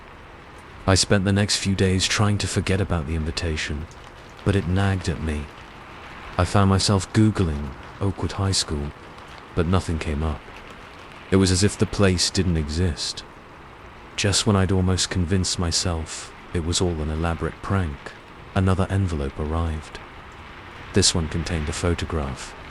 A group of teenagers, smiling at the camera, standing in front of a nondescript brick building. And there, in the center of the group, was me. But it couldn't be me. The girl in the photo had my face, my eyes, my smile. But her hair was different, her clothes a style I'd never wear. And I had no memory of this moment, these people. The back of the photo was dated May 15th, 2003, my senior year of high school. But I didn't graduate from Oakwood High. I graduated from Lincoln High 2 states away. I had the yearbook to prove it, didn't I? I dug through my closet, searching for my old yearbook, but it wasn't there. Neither were any of my high school mementos. No tassels, no photos, no t-shirts from school events. It was as if my entire high school experience had been erased. The reunion was in 2 days. Every instinct told me not to go, that this was wrong, dangerous even, but I needed answers. I made the 3-hour drive to the address on the invitation in a daze, my mind racing with possibilities. Maybe this was all an elaborate mistake. Maybe I had a doppelganger out there, living a parallel life. Or maybe I was losing my mind. Oakwood High School loomed before me, exactly as it had appeared in the photograph. The parking lot was full of cars, and I could hear music drifting from the gym. My hands were sweating as I walked in. A woman at a table by the door looked up as I approached, her face lighting up with recognition. Emily. Oh my God, it's been so long. She rushed around the table to hug me. I stood stiffly, not returning the embrace. I'm sorry, I said, pulling away. I don't remember you. The woman's smile faltered for just a moment before returning, even brighter than before. Of course, silly me. It's Jen. We had chemistry together senior year, remember? You saved my butt on that final project. I didn't remember. I didn't remember any of this. But I found myself nodding, a fake smile plastered on my face. Right, of course. Jen. It's great to see you. She handed me a name tag, already filled out with my name. As I pinned it to my blouse, I noticed her watching me intently, an odd gleam in her eye. The gym was decorated with blue and gold streamers, balloons floating lazily near the ceiling. A banner proclaimed, "Welcome back, Class of '03, in large letters. Everywhere I looked, I saw familiar, yet unfamiliar faces. People who clearly recognized me, who called out greetings and inside jokes I didn't understand. And with each interaction, each flash of confused recognition, I felt a pressure building in my head. Emily, over here. I turned to see a group waving me over. At their center was a tall man with salt and pepper hair, his arm around a petite blonde woman. Rick and Sarah, my mind supplied, though I had no idea how I knew that. High school sweethearts. Married right after graduation. We were starting to think you wouldn't show, Rick said, clapping me on the shoulder. It's not a real reunion without our valedictorian. Valedictorian. But I hadn't been. Had I? Sorry, I mumbled, feeling dizzy. I've been confused lately. Having trouble remembering things. Sarah's face creased with concern. Oh no, is it happening again? I thought the doctors said the amnesia was temporary. Amnesia? What was she talking about? Before I could ask, the music cut out. A man stepped up to the microphone at the front of the gym. Principal Edwards, my mind helpfully supplied, though I was sure I'd never seen him before in my life. Welcome, Class of 2003. It's so wonderful to see you all here tonight. Especially you, Emily. We've missed you these past few years. All eyes turned to me. The pressure in my head intensified, a dull roar building in my ears. Now, Principal Edwards continued, I know some of you may be feeling a bit disoriented. That's perfectly normal. The transition back can be difficult. But don't worry, it will all make sense soon. Transition back. Back from where? As he spoke, I noticed something odd. The decorations, which had seemed so festive earlier, were starting to fade. The bright blue streamers were graying, the balloons deflating before my eyes. And the people, their faces were changing, aging rapidly, skin sagging, hair graying. but their eyes remained fixed on me, bright and hungry. "What's happening?" I whispered, backing away. "What is this?" Rick reached for me, his hand now gnarled and spotted with age. "It's okay, Emily. You're remembering. You're coming back to us." I turned to run, but found my path blocked. The guests had formed a circle around me, closing in slowly. Their faces were now barely recognizable as human, skin hanging in loose folds, eyes sunken and glowing with an unnatural light. "Don't fight it," Jen's voice hissed, though her mouth didn't move. "You can't escape again. It's time to take your place." The pressure in my head was unbearable now. Images flashed through my mind. Years at Oakwood High, friends, classes, all the memories I'd thought were missing, but twisted, wrong somehow. And underneath it all, a sense of something vast and hungry, waiting to be awakened. "No," I gasped, clutching my head. "This isn't real. This isn't me." "Oh, but it is," Principal Edwards said, his voice echoing strangely. "You've been away for so long, Emily, hiding in that false life you created. But you can't run from your destiny forever." As he spoke, the walls of the gym began to melt away, revealing a swirling void beyond.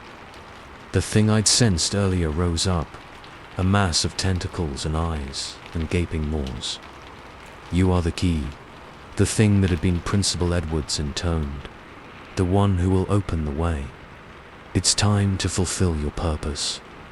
Part of me wanted to give in, to accept these memories, this reality that pressed against my mind. It would be so easy to let go, to stop fighting. But another part, the part that remembered a different life, a different home, rebelled. "No," I screamed, the sound tearing from my throat. "This isn't real. I don't belong here." I closed my eyes, focusing on my real memories. My actual high school, my real friends and family. The life I knew was true. When I opened my eyes, I was back in my apartment, the invitation crumpled in my hand. My heart was racing, sweat soaking my clothes. For a moment, I thought it had all been a nightmare. But then I saw my reflection in the mirror across the room. My hair was different, styled the way it had been in that old photograph.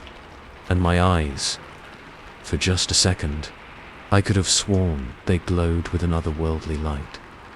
The invitation burst into flames in my hand, crumbling to ash. But I could still hear the echo of that otherworldly voice. "You can't run forever. Emily, sooner or later, you'll come home." I sank to the floor, shaking. What had just happened? Was I losing my mind, or had I narrowly escaped something far worse than insanity? And more importantly, what would happen when the next invitation arrived? Story 11. The first call came at 2:37 a.m. I remember because I'd been staring at my alarm clock for hours, willing sleep to come. The shrill ring cut through the silence like a knife, making me jump. Who would be calling at this hour? I fumbled for my phone, squinting at the bright screen. Unknown number. My thumb hovered over the reject button, but something made me answer. "Hello." My voice was raspy with sleep and nerves. Silence. Just the faint hiss of an open line. "Hello," I tried again, irritation creeping into my tone. "Look, if this is some kind of prank." The line went dead. I stared at my phone, a chill running down my spine despite the warm summer night. Probably just a wrong number, I told myself. Or a glitch. Nothing to worry about. But sleep didn't come easily after that. The next night, my phone rang at exactly 2:37 a.m. Different number, same result. Silence on the other end, then a sudden disconnect. By the third night, I was ready. I sat up in bed, lights on, waiting for the call. 2:37 a.m. came and went. Nothing. I started to relax, thinking maybe the strange calls had stopped. Then, at 3:03 a.m., my phone lit up. Unknown number. My hand was shaking as I answered. "Who is this?" I demanded. "What do you want?" For a long moment, there was nothing. Then, so faint I almost missed it. Breathing. Slow, deliberate breaths, like someone standing right next to me. I ended the call, my heart pounding. This wasn't right. This wasn't normal. The next day, I went to my cell provider. "I need to block these numbers," I told the bored-looking clerk. "I think someone's stalking me." He tapped at his computer, then frowned. "That's weird. These numbers, they don't exist." "What do you mean, they don't exist?" He shrugged. "According to our system, these aren't valid phone numbers. It's like they're coming from nowhere." I left the store feeling worse than when I'd entered. If the calls weren't coming from real numbers, how was I supposed to stop them? That night, I turned my phone off completely before going to bed. At 2:37 a.m., I woke to the sound of ringing. My phone was on, screen glowing with an incoming call. I watched, paralyzed, as my hand reached out and answered the call of its own accord. Breathing, louder now. And underneath it, a whisper so faint I had to strain to hear it. Soon, I threw the phone across the room, where it shattered against the wall. I didn't care. I just needed it to stop. The next day, I bought a new phone. New number, new provider. I told no one, not even my family, about the change. That night, at 2:37 a.m., it rang. I answered without thinking, fear and frustration overriding my common sense. "Leave me alone," I shouted into the phone. The breathing on the other end hitched, as if startled. Then, clearer than ever before, a voice spoke. "But you invited us in." The line went dead. I didn't sleep at all that night, or the next. I pored over my call logs, searched online for similar experiences, even consulted a private investigator. Nothing made sense. The calls were impossible, defying all logic and technology. A week into my sleep-deprived paranoia, a new pattern emerged. The calls still came every night, but now there were whispers. Snippets of conversation, barely audible. "She's not ready. We must prepare her. The gate is opening." None of it made sense, but it filled me with a deep, primal dread. I started staying at friends' houses, then hotels. It didn't matter. 2:37 a.m., every single night, my phone would ring. Unknown number. Breathing, whispers, a growing sense of something vast and unknowable pressing against the thin veil of reality. After a month of this, I was a wreck. Dark circles under my eyes, jumping at every sound. I couldn't keep a job, couldn't maintain relationships. The calls were consuming my life. That's when I met Dr. Evelyn Carter. I found her through a friend of a friend, someone who dealt with unusual cases. Her office was in an old Victorian house, all dark wood and antique furniture. It should have felt cozy, but something about it set me on edge. "Tell me about the calls," she said, her voice soothing in a way that made my skin crawl. I spilled everything. The impossible numbers, the breathing, the whispers. As I talked, Dr. Carter's expression grew more and more intense. When I finished, she was silent for a long moment. Then, "Have you considered that these calls might not be a threat, but an invitation?" I stared at her, uncomprehending. An invitation to what? She leaned forward, her eyes boring into mine. "To something greater than yourself. Something ancient and powerful. A chill ran down my spine. This was insane. I stood up, ready to leave, to write this off as another dead end. But as I reached for the door, Dr. Carter spoke again. 2:37. It's not just a time, is it? It's a date. February 37th. An impossible day. Unless you're operating on a different calendar. A different understanding of time itself. I froze, my hand on the doorknob. How could she know that? I'd never told anyone my private theory about the significance of 2:37. "Who are you?" I whispered, not turning around. "What do you know about the cause?" "I know that you're standing at a threshold," she said, her voice taking on another worldly resonance. "A door is opening, and you've been chosen to step through." I turned slowly, my heart pounding. Dr. Carter's form seemed to shimmer, as if I was seeing her through a heat haze. "What's happening to me?"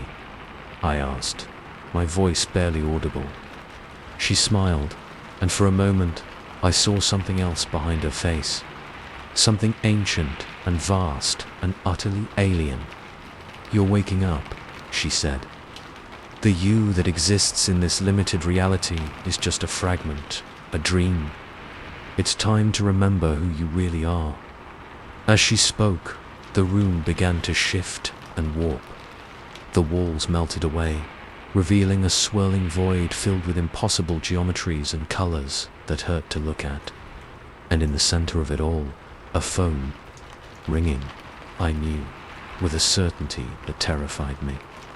That if I answered that phone, everything would change. I would remember, I would understand, but I would never be the same. Dr. Carter, or the thing wearing her form, held up the phone. "It's time," she said. "Answer the call." My hand reached out, trembling. This was madness. This couldn't be real. But some deep part of me knew that it was more real than anything I'd ever experienced. As my fingers closed around the phone, a flood of memories hit me. Lives I'd lived, worlds I'd seen, knowledge beyond human comprehension. I remembered why I'd hidden in this limited form, why I'd made myself forget. And I remembered what was waiting on the other end of that call. The phone rang, the sound reverberating through realities. 2:37 glowed on the screen, a gateway disguised as a time stomp, I answered. "Welcome back," a chorus of voices said, familiar and terrifying. "We've missed you." As the world I'd known fell away, as the vastness of true reality opened up before me, I had one last, fleeting human thought. I should never have answered that first call. Story 12. The old typewriter clacked loudly in the silence of the cabin, each keystroke echoing off the pine walls. I paused, fingers hovering over the keys, and looked out the window. The dense forest pressed close, branches scraping against the glass like skeletal fingers. Perfect isolation. Just what I needed to finally finish my novel. I'd rented this place, sight unseen, desperate for a change of scenery to break my writer's block. It was everything the AD promised. Rustic, remote, and supposedly inspiring. But 3 days in, the words still weren't flowing. Sighing, I pushed back from the desk and stood up, stretching muscles stiff from hours of sitting. That's when I saw it. At first, I thought it was a trick of the light. A reflection, maybe, or my tired eyes playing tricks on me. But as I moved closer to the window, my breath caught in my throat. There, through a small break in the trees, was another cabin. Identical to mine, right down to the peeling red paint and crooked weather vane. I blinked hard. Sure, I must be seeing things. But it was still there. Curiosity overrode my initial unease.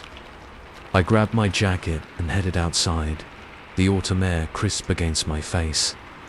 The forest was eerily quiet as I picked my way through the underbrush, fallen leaves crunching under my feet.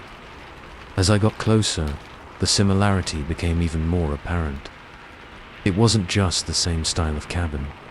It was an exact replica. Same worn steps leading up to the porch. Same cracked window pane in the upper left corner. I climbed the steps, heart pounding. This was impossible. I was miles from any other building, wasn't I? I peered through the window, cupping my hands around my eyes to block the glare. The interior was a mirror image of my own cabin. There was even a typewriter on the desk, positioned exactly like mine. That's when I saw the figure sitting at the desk. I jerked back, nearly falling off the porch. It had only been a glimpse, but I could have sworn. No, it couldn't be. Gathering my courage, I looked again. The figure was still there, hunched over the typewriter. As I watched, they slowly turned towards the window. I was staring at myself. Not a doppelganger, not a twin. Me, wearing the same clothes, with the same two-day stubble and disheveled hair. Our eyes met, and a jolt of something passed through me. Recognition? Fear? I couldn't tell. The other me stood up abruptly, knocking over the chair. I stumbled back, suddenly desperate to get away. I ran through the woods, branches whipping my face, until I burst out of the tree line in front of my own cabin. I slammed the door behind me, leaning against it as I tried to catch my breath. This wasn't happening. It couldn't be real. But when I looked out the window, I could still see it. The other cabin, the other me. I spent the rest of the day pacing, alternating between staring out the window and trying to convince myself I was hallucinating. Sleep deprivation, stress, maybe I'd eaten some bad mushrooms. As night fell, I found myself drawn back to the window. The other cabin was dark now, barely visible in the gloom. But I could have sworn I saw a flicker of movement behind one of the windows. I didn't sleep that night. Every time I closed my eyes, I saw that other version of myself, staring back at me with an intensity that chilled me to the bone. The next morning, I decided to hike out to the main road. I needed to talk to someone, to prove to myself that the outside world still existed. But after hours of walking, I found myself back at my cabin. Somehow, I'd gone in a complete circle. Panic started to set in. I tried my phone, but there was no signal. The landline in the cabin was dead. As the day wore on, I noticed something else. Every time I looked out the window, the other cabin seemed closer. The gap in the trees was wider, the details more distinct. By sunset, I could clearly see into the other cabin's windows from my desk, and what I saw made my blood run cold. The other me was mirroring my every move. When I stood, he stood. When I paced, he paced. It was like watching a video of myself with a slight delay. But sometimes, just sometimes, he would do something different. He would turn his head a moment before I did. Reach for something a second before the thought occurred to me. It was during one of these moments of desynchronization that I saw it. As the other me turned away, I caught a glimpse of his eyes. They were solid black, like pools of oil. I recoiled from the window, heart hammering in my chest. This was madness. I needed to leave, to get as far away from this place as possible. I grabbed my bag and ran for the door, only to find it wouldn't open. The knob turned, but it was like the door was fused to the frame. Frantic now, I tried the windows. All stuck. I was trapped. A movement caught my eye. In the other cabin, my doppelganger was calmly sitting at his desk, typing away. With shaking hands, I returned to my own typewriter. The page was no longer blank. Words had appeared as if by magic. Only one can exist. Only one can leave. I looked up. The other me was staring directly at me, a twisted smile on his face. As I watched, he held up a page from his own typewriter. The same words. The implications hit me like a physical blow. This wasn't just some supernatural occurrence. It was a challenge, a fight for existence itself. I sat down at the typewriter, my mind racing. If this was a battle of creation, of willpower made manifest, then I had to win. I was the real one. I had to be. I began to type furiously, pouring out the story of my life. Every memory, every experience that made me who I was. The words flowed like never before, filling page after page. But with every paragraph, I felt a strange, draining sensation, as if the very act of proving my existence was somehow diminishing it. I glanced up. The other cabin was closer now, so close I could almost reach out and touch it. My doppelganger was typing just as furiously, his movements a blur. The cabin began to shake, books tumbling from shelves, pictures falling from walls. Outside, the forest was fading, replaced by a swirling grey void. I typed faster, my fingers aching, sweat dripping onto the keys. But with every word, I felt myself becoming less substantial. My memories were on the page now, no longer in my head. The other me looked up, our eyes locking. His were fully human now, filled with the desperation I felt in my very soul. With a thunderous crack, the wall between our cabins split open. We were in the same room now, two versions of the same person, both fading. Only one can exist. Only one can leave. I reached for the final page, the one that would define which of us was real. But as my fingers touched the paper, I hesitated. Was I the original? Or was I the copy, fighting for an existence that was never truly mine? In that moment of doubt, the other me snatched the page. Our hands touched, and the world exploded into white. When I opened my eyes, I was alone. One cabin, one typewriter, one me. But as I looked down at my hands, I wasn't sure which me I was anymore. The typewriter began to move on its own, keys clacking out a final message. The story is complete. But is it yours? I stared at the words, a chill running down my spine. Outside, the forest had returned, peaceful and ordinary. But now I knew the truth. Reality was mutable. Identity was fragile. And somewhere out there, in another cabin just like this one, another me was wondering the exact same thing. Who am I really? And what happens when I look out the window and see myself staring back? Story 13.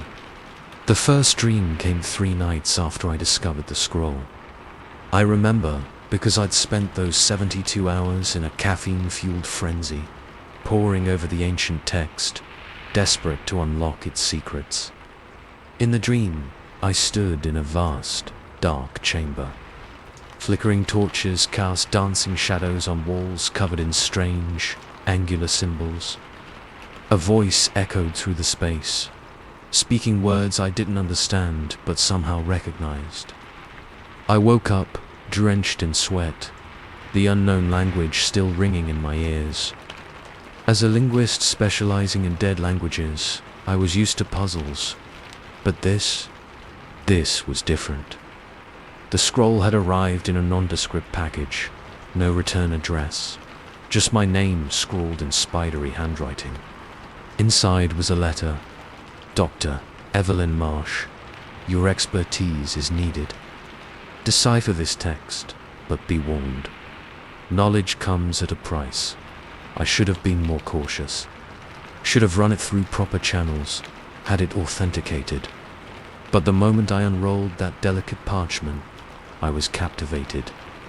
The script was unlike anything I'd ever seen. Flowing yet angular, beautiful and unsettling all at once. I cancelled my classes, shut off my phone, and dove in. Hours blended into days, as I worked, scribbling notes, cross-referencing obscure texts. By the time exhaustion finally claimed me, I'd made frustratingly little progress. Then came the dream, and everything changed. The next morning, I returned to the scroll with renewed vigor. Symbols that had been meaningless before now sparked flickers of recognition. It was like having a word on the tip of my tongue, maddeningly close but just out of reach. That night, I dreamed again. This time, I wasn't just observing. I was participating in some kind of ritual, chanting words in that strange language. I woke up with my throat raw, as if I'd been screaming. But I also woke up understanding. I rushed to my desk, scribbling translations furiously. The text flowed now, revealing its secrets. It spoke of ancient beings, of gateways between worlds, of knowledge beyond human comprehension. Part of me knew I should stop. The rational, academic part of my brain was screaming that this was impossible, that languages couldn't be learned through dreams. But I couldn't stop. I was addicted to the rush of understanding, to unlocking the mysteries hidden in those flowing scripts. The dreams intensified. Each night, I delved deeper into the forgotten world. I saw impossible cities with non-Euclidean architecture, witnessed rituals that defied the laws of physics. And always, that language whispering in my ear, filling my mind. During my waking hours, I barely ate or slept. My entire existence narrowed to the scroll and my notes. Colleagues called, worried about missed classes and deadlines. I ignored them all. A week into my obsession, I hit a roadblock. A section of the text resisted translation, its meaning maddeningly out of reach. I spent hours staring at it, muttering to myself in a mix of English and the ancient tongue. That night, my dream took a darker turn. I stood before a massive stone door, covered in the now familiar script. A voice spoke from the darkness behind me. "Are you prepared to pay the price for knowledge?" I turned, but saw only shadows. "What price?" I asked, my dream self unafraid. "To know is to change," the voice replied. "To understand is to become. Are you willing to sacrifice who you are for who you could be?" Before I could answer, the stone door began to open. A blast of cold air hit me, carrying with it whispers in that ancient language. I caught glimpses of things beyond, vast, unknowable shapes that hurt my mind to look at. I woke up screaming, my sheets soaked with sweat. But even as terror coursed through me, I felt an overwhelming urge to return to the scroll, to complete the translation, to understand. My hands shook as I picked up my pen. The previously indecipherable section now made perfect sense. I wrote feverishly, the words pouring out of me in a language that should have been alien, but now felt more natural than my native tongue. As I neared the end of the translation, a sense of dread built in my stomach. Something was coming. Something was changing. The final line read, "To speak the words is to open the gate." I stared at the completed translation, my heart pounding. Part of me knew I should stop, should burn the scroll in my notes and forget any of this ever happened.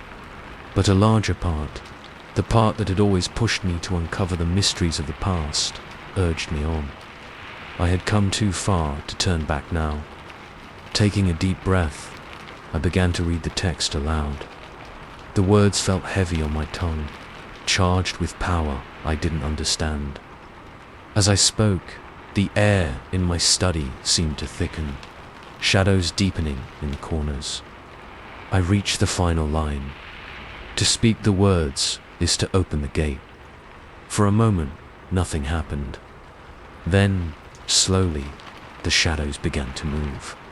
They flowed across the floor, up the walls, defying gravity and logic. The darkness gathered in the center of the room, coalescing into a shape that hurt my eyes to look at directly. A voice spoke, not in English, not in the ancient tongue, but in a language that bypassed my ears and went straight to my brain. The gate is open. You have called, and we have answered. Terror and exhilaration warred within me as the shape began to solidify. I wanted to run, to hide, to wake up from this nightmare. But I also wanted to see, to know, to understand. Who, what are you? I managed to ask, my voice barely a whisper. The being, for I knew now that's what it was, shifted, its form rippling like smoke. We are the keepers of knowledge, the ones who taught your ancestors to speak, to write, to think. We have been waiting for someone to rediscover our language. My scientific mind rebelled against this impossibility, but the part of me that had been changed by the dreams, by the scroll, recognized the truth in its words. Why me? I asked. You were chosen because you have the capacity to understand, to become more than what you are. As it spoke, tendrils of shadow reached out towards me. I should have been terrified, but instead I felt a strange sense of calm. If you accept our knowledge, you will never be the same, the being said. You will see the world as it truly is, with all its wonder and horror. Do you accept this gift? I hesitated, thinking of my life, my career, all that I would be leaving behind. But the thirst for knowledge that had driven me my entire life won out. I accept, I said, the words coming out in the ancient language. The tendrils touched my forehead, and the world exploded into light and sound and sensation. Eons of knowledge poured into my mind. The rise and fall of civilizations, the secrets of the universe, truths that reshaped my understanding of reality itself. When it was over, I fell to my knees, gasping. The being was gone, the shadows had retreated, but I knew I would never be the same. I looked down at my hands, half expecting them to have changed. They looked the same, but I could see now the complex interplay of atoms, the energy flowing through my body. The scroll lay on my desk, now just a piece of parchment with meaningless scribbles. Its purpose had been fulfilled. As the first light of dawn crept through my window, I realized the enormity of what had happened. I had unlocked a door that could never be closed. I now possessed knowledge that could revolutionize every field of science, rewrite history, change the course of human development. But I also knew the price of that knowledge. The weight of eons pressed down on me, truths too vast for one human mind to contain. As I stumbled to the bathroom, I caught sight of myself in the mirror. My eyes, once brown, now swirled with colors that shouldn't exist. I had wanted to understand an ancient language. Instead, I had become fluent in the language of reality itself. And somewhere, in the depths of my transformed mind, I heard the whispers of those ancient beings, waiting, watching, ready to share more secrets, with a world that might not be prepared to hear them. The forgotten language was remembered, and nothing would ever be the same again. Story 14. I first saw her on a Tuesday. The flash of familiar brown hair, the curve of a cheek I knew as well as my own. For a split second, I thought I was looking in a mirror. But this was the produce section of my local grocery store, and the woman examining avocados was me. Or rather, she looked exactly like me. I blinked, and she was gone. Just another shopper moving between the aisles. I stood there, clutching a bunch of bananas, my heart racing. It had to be a mistake. A trick of the light, or maybe I was more tired than I thought. I shook it off and finished my shopping. But as I drove home, I couldn't shake the uneasy feeling that had settled in my stomach. The second time, 3 days later, I was sure I wasn't imagining things. I was grabbing coffee before work, standing in line at my usual cafe. As I glanced at my reflection in the gleaming espresso machine, I saw her. Same shoulder-length brown hair, same green eyes, same small scar on the chin from a childhood bike accident. She was 2 people behind me in line, staring intently at her phone. I whirled around, nearly knocking over the guy behind me. But the woman I'd seen was nowhere in sight. The person to Spot's back was a tall man with a bushy beard. "You okay?" the barista asked as I approached the counter, my hands shaking. I nodded, not trusting my voice, and mumbled my order. As I waited for my latte, I scanned the cafe obsessively. No sign of my lookalike. I was on edge all day, jumping at every glimpse of brown hair, every flash of green eyes. My co-workers noticed. "Rough night, Alex?" My cubicle neighbor, Mark, asked with a concerned frown. I forced a smile. Just didn't sleep well. I'm fine, but I wasn't fine. Far from it. The sightings increased over the next week. A glimpse in a store window as I walked down the street. A face in the crowd at the subway station that disappeared when I looked again. Once, I could have sworn I saw her standing on my front lawn when I got home, gone in the blink of an eye. I started avoiding mirrors, averting my eyes from reflective surfaces. I couldn't shake the fear that one day I'd look in the mirror and see her staring back instead of my own reflection. Sleep became a distant memory. I lay awake at night, every creak of the house setting my nerves on edge. When I did manage to doze off, I had vivid nightmares of being chased by myself, waking up in a cold sweat. I knew I was falling apart. My work suffered, my friends stopped calling. I was jumpy, paranoid, seeing my doppelganger in every shadow. Then came the day I couldn't ignore it anymore. I was in the bathroom at work, splashing cold water on my face, trying to wake up after another sleepless night. As I reached for a paper towel, I saw her in the mirror, standing right behind me. I spun around, heart pounding. The bathroom was empty. Slowly, I turned back to the mirror. She was still there, but I wasn't. The reflection showed only her, wearing my clothes, standing in my place. She smiled, and it was my smile, but wrong somehow. Too wide, too many teeth. I screamed and ran, ignoring the startled looks from my co-workers, as I bolted out of the office. I didn't stop running until I reached my apartment, locking the door behind me and collapsing on the floor, gasping for breath. This couldn't be happening. I was losing my mind. As night fell, I huddled on my couch, every light in the apartment blazing. I jumped at every sound. A car backfiring outside, the hum of the refrigerator, the settling of the building. Then a knock at the door. I froze, hardly daring to breathe.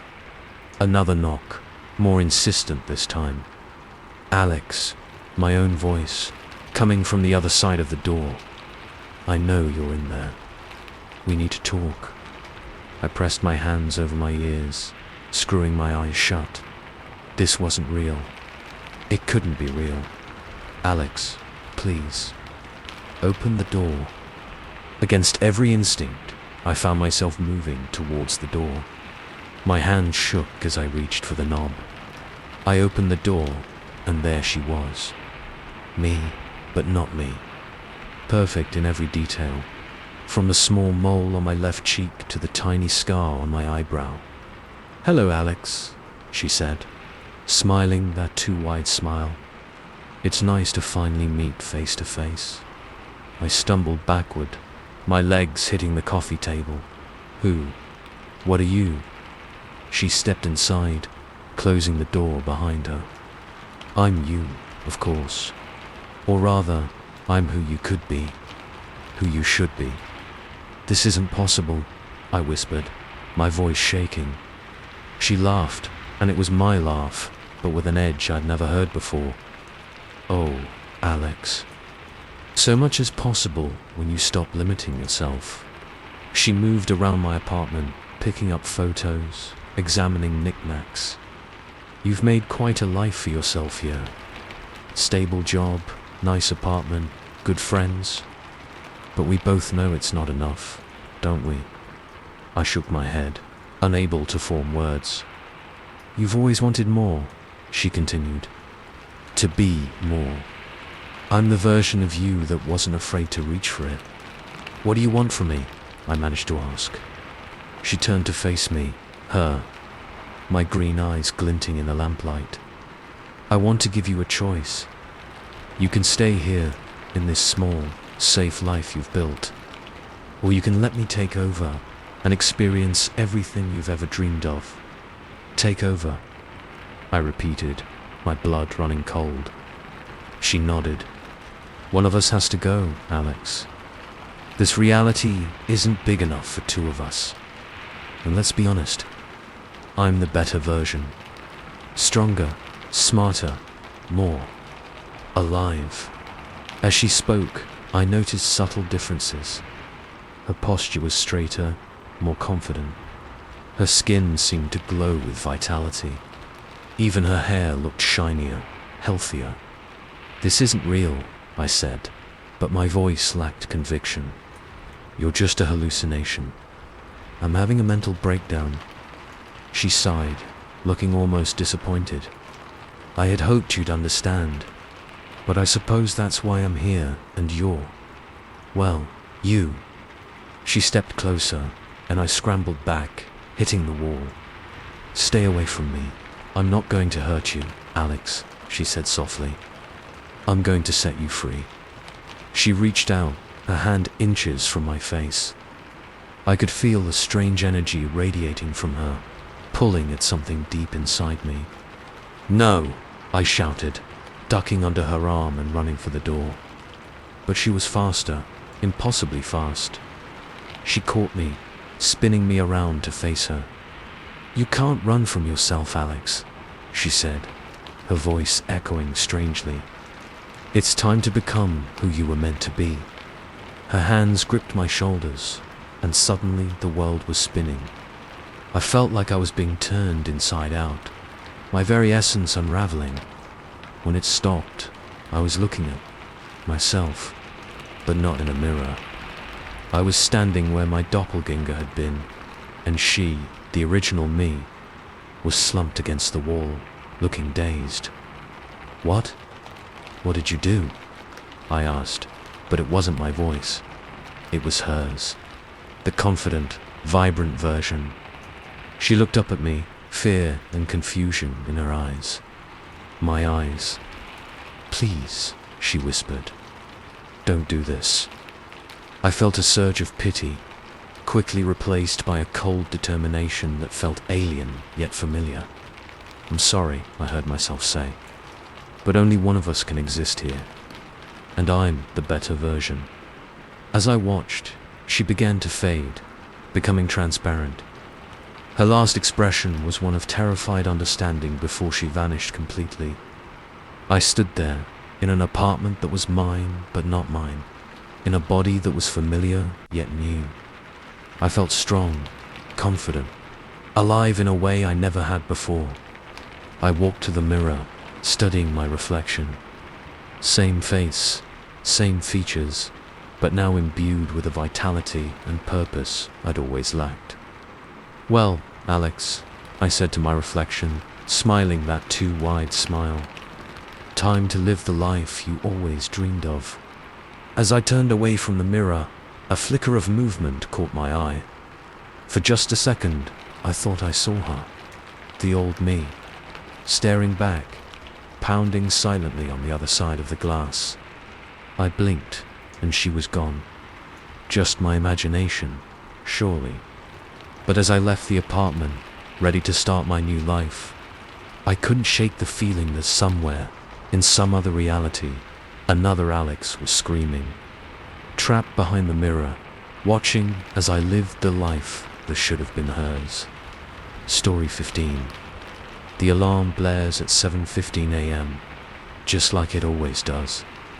I reach out to silence it, my hand finding the familiar shape of my phone without opening my eyes. Tuesday, May 15th. The date glows on the screen, searing itself into my retinas. I've woken up to this same date 17 times now. At first I thought I was going crazy. Who wouldn't? Living the same day over and over, watching the world reset at midnight like some cosmic Nintendo game.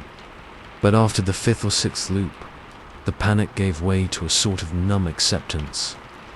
I roll out of bed, my feet hitting the cold, hardwood floor. The routine is etched into my muscles now. Shower, dress, grab a granola bar from the kitchen. My roommate, Jake, will be emerging from his room in exactly 43 seconds, bleary-eyed and mumbling about coffee. "Morning, sunshine," I say, as he stumbles into the kitchen right on cue. He grunts in response, making a beeline for the coffee maker. I've tried telling him about the time loop. I've tried telling everyone.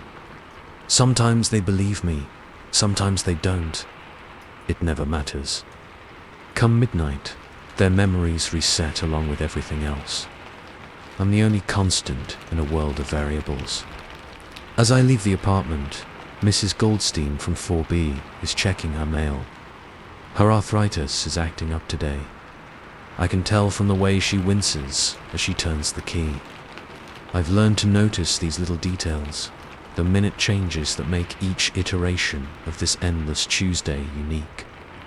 "Good morning, Mrs. G," I call out. "Looks like rain later. Might want to bring in those plants on your balcony." She looks up, surprised. "Oh, thank you, dear. How did you know about my plants?" I just smile and wave as I head down the stairs. I've had this conversation before, in various permutations. Sometimes I tell her I saw them when I was on the roof. Sometimes I claim to be an amateur meteorologist. Today, I let the mystery stand. The walk to the subway is a study in déjà vu. The same jogger will pass me at the corner of 5th and Main. The same kid will drop his ice cream cone 3 stores down. I've tried to prevent it once or twice, but the universe seems determined to make that kid cry. As I descend into the subway station, a chill runs down my spine. This is where it gets weird. Well, weirder than living the same day on repeat. Standing on the opposite platform is a figure that doesn't belong. Tall, unnaturally thin, dressed in a dark suit that seems to absorb the flickering fluorescent light. I can never quite focus on its face. It's like trying to look at a word written in water. The first few loops, I thought I was hallucinating. By the 10th, I was sure it was watching me. Now, on loop 17, I know it's the key to whatever this is. The subway arrives with a rush of stale air. As I board, I catch the figure's eye, or where its eye should be. A jolt of recognition passes through me, like a live wire touched to my spine. It knows that I know. I spend the rest of the commute in a daze, my mind racing. What does it want? Why me? And most importantly, how do I break this loop? Work is the same mind-numbing routine it always is. I'm a data analyst at a firm that seems to specialize in generating pointless reports. My boss, Sandra, stops by my cubicle at 11:23 a.m. Just like always. "Hey Alex, how's that quarterly report coming?" I've given her 17 different answers to this question. Today, I opt for honesty. "Sandra, I've been living this same day over and over again. Nothing I do here matters. In a few hours, it'll all reset, and you won't remember a thing." She blinks, then laughs nervously. "Wow, someone needs another coffee. Just have it on my desk by 5, okay?" As she walks away, I slump in my chair. It's always the same. No one ever really believes me, not in any way that sticks. The rest of the workday passes in a blur. I've tried every variation. working diligently, slacking off completely, even quitting in spectacular fashion. None of it matters. Come midnight, I'm back in my bed. The alarm ready to blare at 7:15 a.m. As I leave the office, a flyer catches my eye. It wasn't there this morning. Escape the loop, it reads in bold letters. Below is an address I don't recognize, and a time. 8:30 p.m. My heart races. This is new. This is different. For the first time in 17 loops, I feel a spark of hope. I spend the next few hours in a state of nervous anticipation. I've memorized every detail of this day, but now there's an unknown variable. The flyer, the meeting, the possibility of escape. At 8:15, I find myself standing outside an old warehouse on the outskirts of town. The streets are eerily empty. The only sound, the distant hum of traffic and the pounding of my own heart. 8:30 comes and goes. Nothing happens. I'm about to leave, cursing myself for getting my hopes up, when I hear it. Footsteps, echoing from inside the warehouse. I push open the rusty door, wincing at the loud creak. The interior is dark, lit only by a single bare bulb swinging gently from the ceiling. And there, in the center of the room, is the figure from the subway. Up close, it's even more unsettling. Its proportions are all wrong, like a human form stretched and distorted. Its suit seems to ripple, as if made of living shadow. "Who are you?" I ask, my voice echoing in the empty space. "What's happening to me?" The figure tilts its head, the movement unnaturally smooth. When it speaks, its voice bypasses my ears and goes straight to my brain. "We are the observers," it says. "And you, Alex, are an anomaly." A chill runs down my spine. "What do you mean?" "This loop, this day you're reliving. It's a test, a way to study human behavior, to understand the intricacies of choice and consequence." I shake my head, anger bubbling up. "A test? You've trapped me in this temporal prison as an experiment." The figure raises a hand, the gesture oddly calming. Not trapped, chosen. Out of all the humans in this time stream, you alone were aware of the loop. You alone remembered. But why? I ask, my voice cracking. Why me?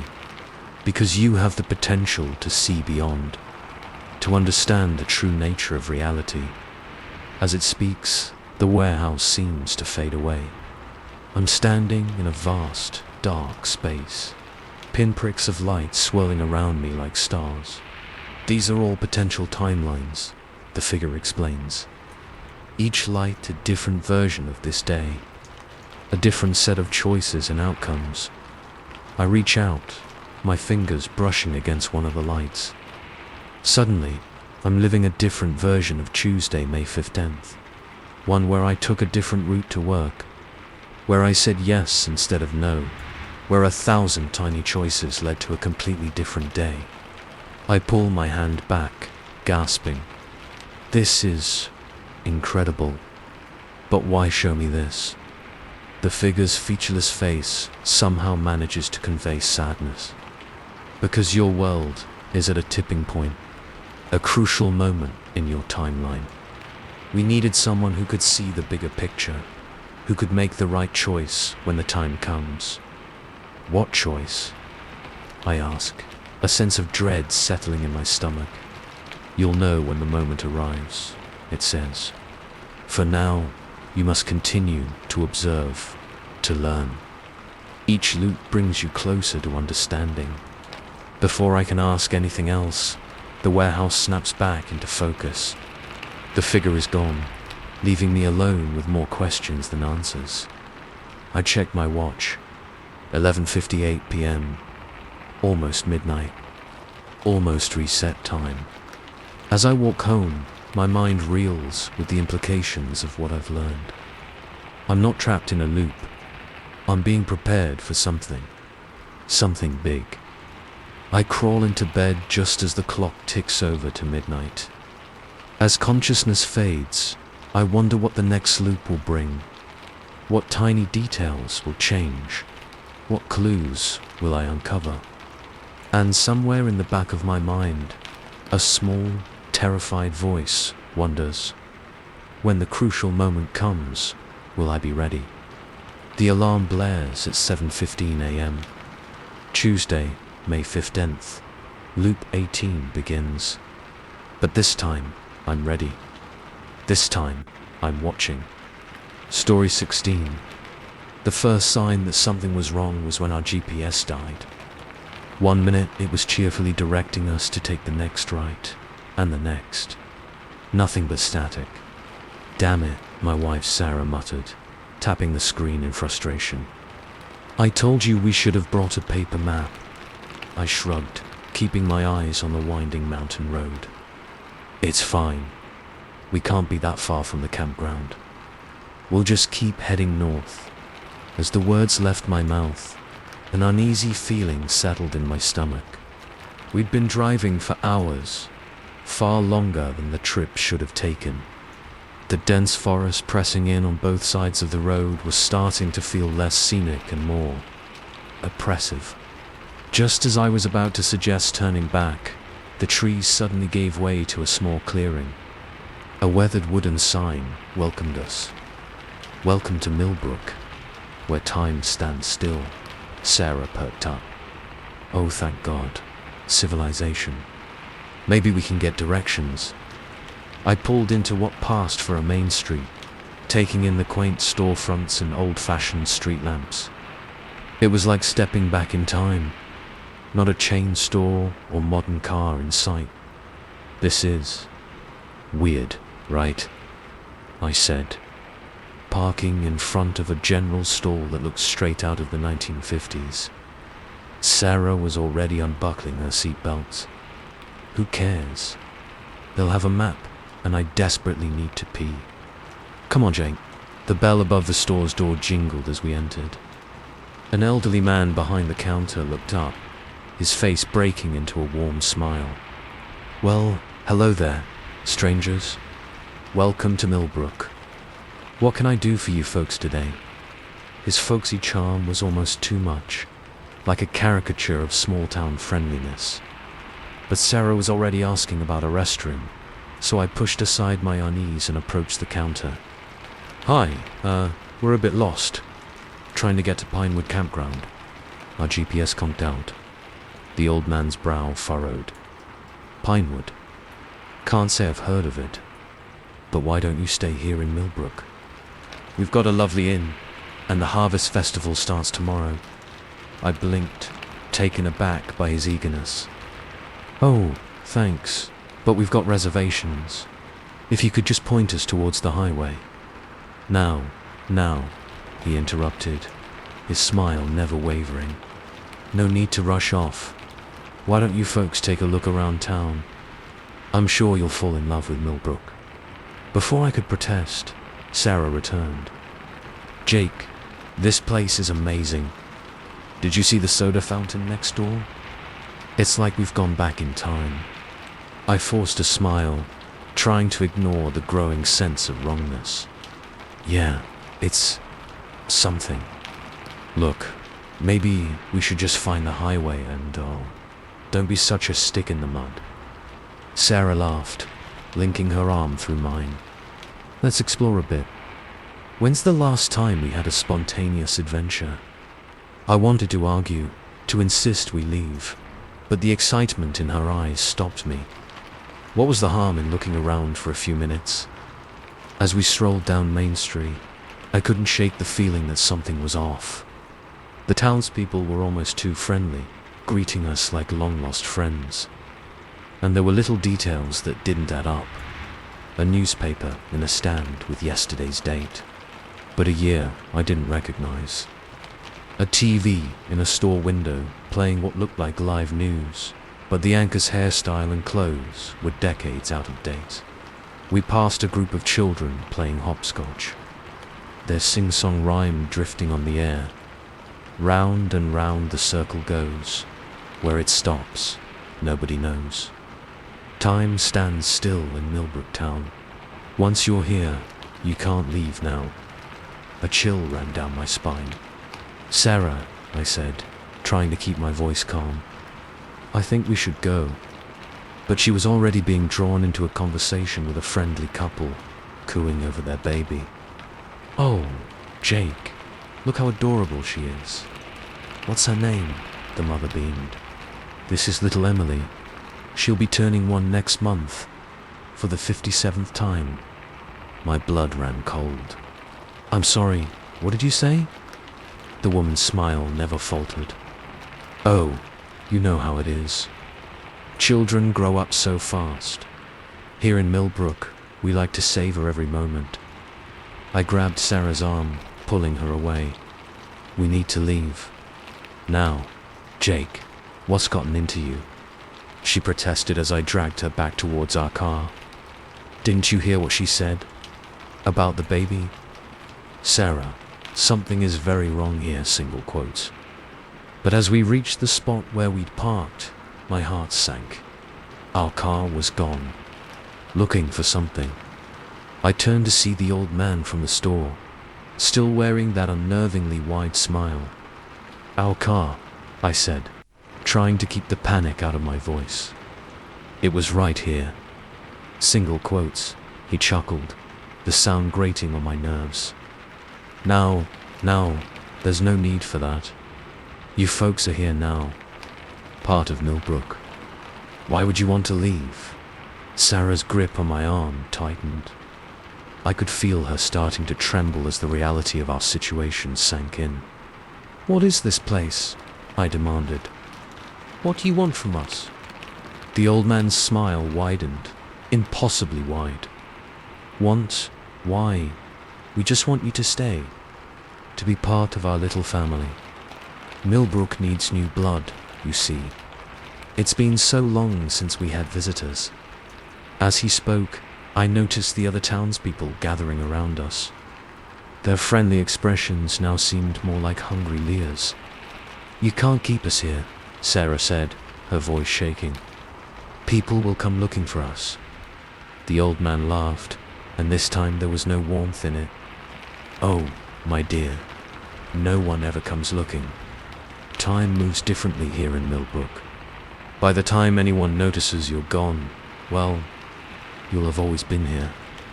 We ran, down streets that twisted and turned in impossible ways, past houses that seemed to watch us with malevolent eyes. But no matter which direction we took, we always ended up back on Main Street.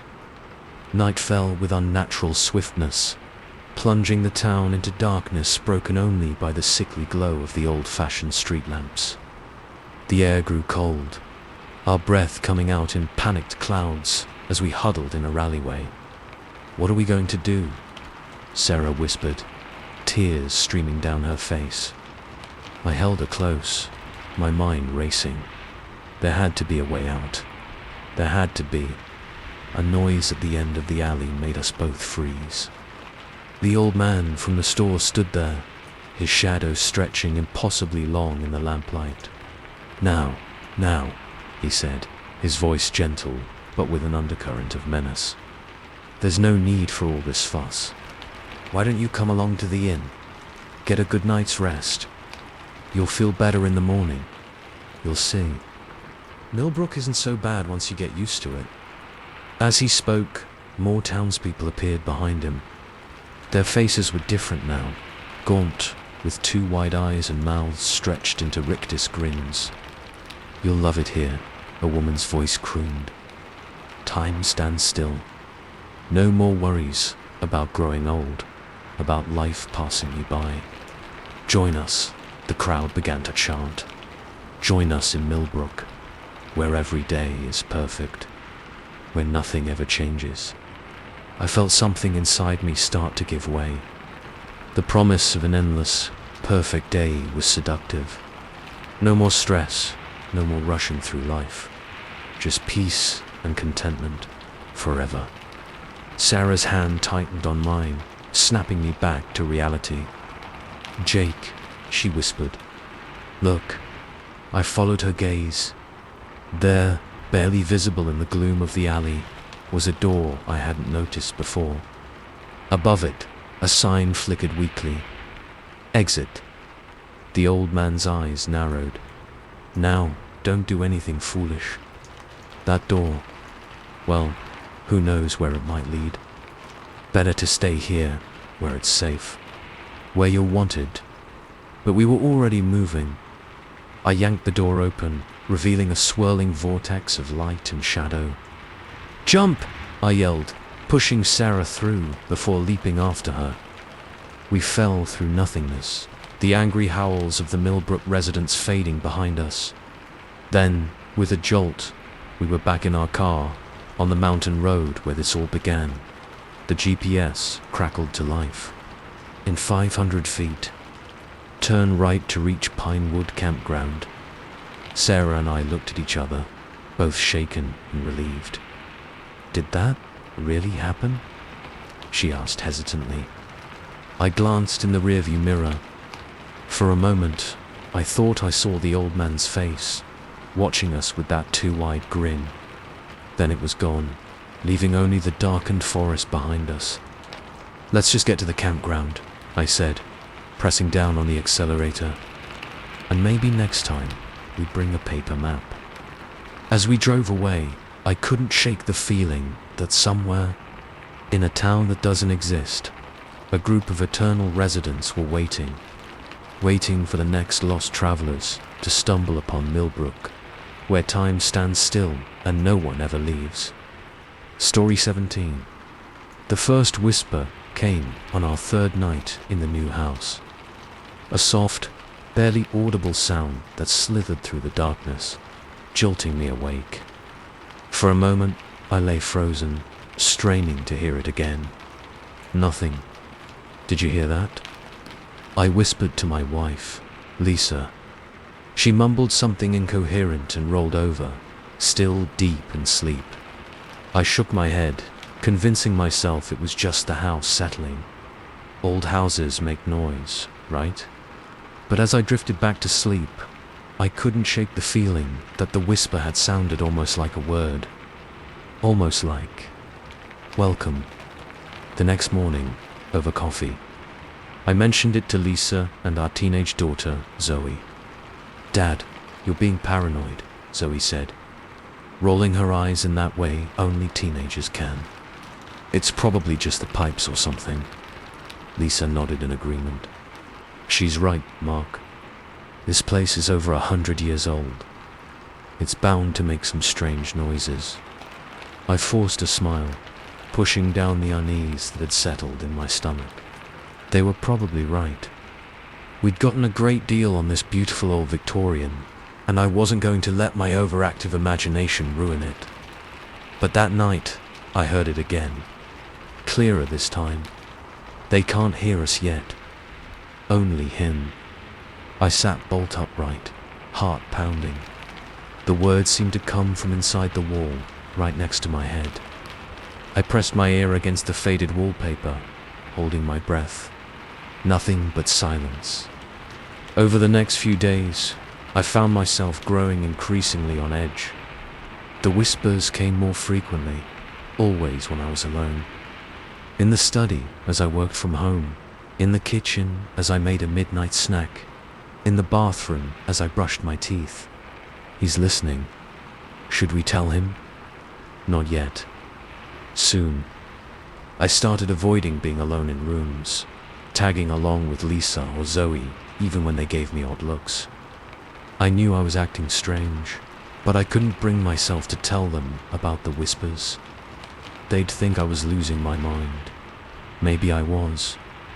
A week after moving in, I was in the basement, searching for a box of winter clothes, when I heard it. Not a whisper this time, but a full voice, clear as day. "Mark, we need to talk." I spun around, nearly dropping the box I was holding. The basement was empty, shadows lurking in the corners where the single bare bulb couldn't reach. "Who's there?" I called out, my voice shaking. We are, the voice replied, seeming to come from everywhere and nowhere at once. The house, the walls. We've been trying to get your attention. I backed up against the stairs, my heart pounding so hard I thought it might burst from my chest. This isn't real, I muttered. I'm imagining things. A sigh seemed to rustle through the room. We assure you, Mark, this is very real. We've been here for a very long time, waiting for someone who could hear us. What? I swallowed hard, trying to moisten my suddenly dry mouth. What do you want? To show you the truth, the voice said. About this house. About the family that lives here. Before I could respond, the shadows in the corner began to move, coalescing into shapes. I watched, transfixed with horror and fascination, as scenes began to play out before me. I saw a family, dressed in clothes from another era, moving into the house. They were smiling, full of hope for their new life. But as I watched, the scenes grew darker. Arguments, tears, doors slamming. The father drinking, the mother withdrawing into herself, the children growing pale and quiet. Stop, I whispered, but the visions continued. I saw other families move in and out over the years, each one starting with hope, ending in despair. And through it all, shadows lurking in the corners, whispering, watching. What is this? I asked, my voice hoarse. What are you showing me? The truth, the voice replied. This house feeds on misery, on the slow dissolution of families. It's been hungry for so long, Mark. But now you're here. You can hear us. You can help us.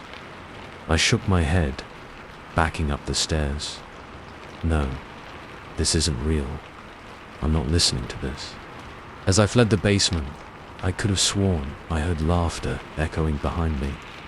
That night, I lay awake, listening to Lisa's steady breathing beside me. I wanted desperately to wake her, to tell her everything, to insist we leave this house immediately. But I knew how it would sound. She'd think I was having some kind of breakdown. Maybe I was. The next few days were a blur. I went through the motions of normal life, working, eating, talking with my family. But all the while, the whispers continued. They were louder now, more insistent. Tell them, Mark. Show them what you've seen. Let us in. I started noticing things I hadn't before. The way Lisa's smile seemed strained, the dark circles under her eyes. How Zoe was spending more and more time locked in her room, music blaring to drown out. What were they hearing it to? One night, unable to sleep, I found myself wandering the house. The whispers guided me, leading me from room to room. In each one, I saw flashes of the past. Arguments, tears, violence. This is what happens, the voice said, no longer bothering to whisper. This is what the house does. But you can change it, Mark. You can feed us something different. I found myself in front of Zoe's room, my hand on the doorknob. The voice was practically purring now. She's not really your daughter, is she, Mark? You've always known, deep down. Why not confront Lisa? Why not let all that anger out? My hand tightened on the knob. For a moment, just a moment, I consider it. The rage, the betrayal. It would be so easy to let it consume me. Then, like a bucket of cold water, clarity hit me. No, I said firmly, stepping back from the door. This isn't real. You're trying to manipulate me, to turn me against my family. I won't let you. A howl of frustration seemed to shake the entire house. Picture frames rattled, lights flickered. You can't resist us forever, Mark, the voice snarled. We'll get to them, with or without your help. I ran back to our bedroom, shaking Lisa awake. "We have to leave," I said, already pulling clothes from the dresser. "Now. Tonight." "Mark, what's going on?" she asked, confused and alarmed. I took a deep breath, knowing how crazy I was about to sound. "The house. It's alive. It's been talking to me, showing me things. It wants to hurt us, to tear us apart." To my surprise, Lisa didn't look shocked or skeptical. Instead, her face crumpled in relief. "Oh, thank God," she whispered. "I thought I was going crazy. I've been hearing things too, seeing things. I was so scared to tell you." We woke Zoe, who had met through tears that she'd been experiencing the same thing. Within an hour, we were in the car, a hastily packed bag of essentials in the trunk. As we pulled out of the driveway, I looked back at the house. For a moment, I could have sworn I saw faces in the windows, dozens of them, pressing against the glass, watching us leave with hollow, hungry eyes. We drove through the night, putting as much distance between us and that house as possible. When the sun rose, we found ourselves in a small town several states away. Over breakfast at a tiny diner, we talked. Really talked. For the first time in weeks. "What do we do now?" Zoe asked, pushing her eggs around her plate. I reached out, taking her hand in Lisa's. "We stick together," I said firmly.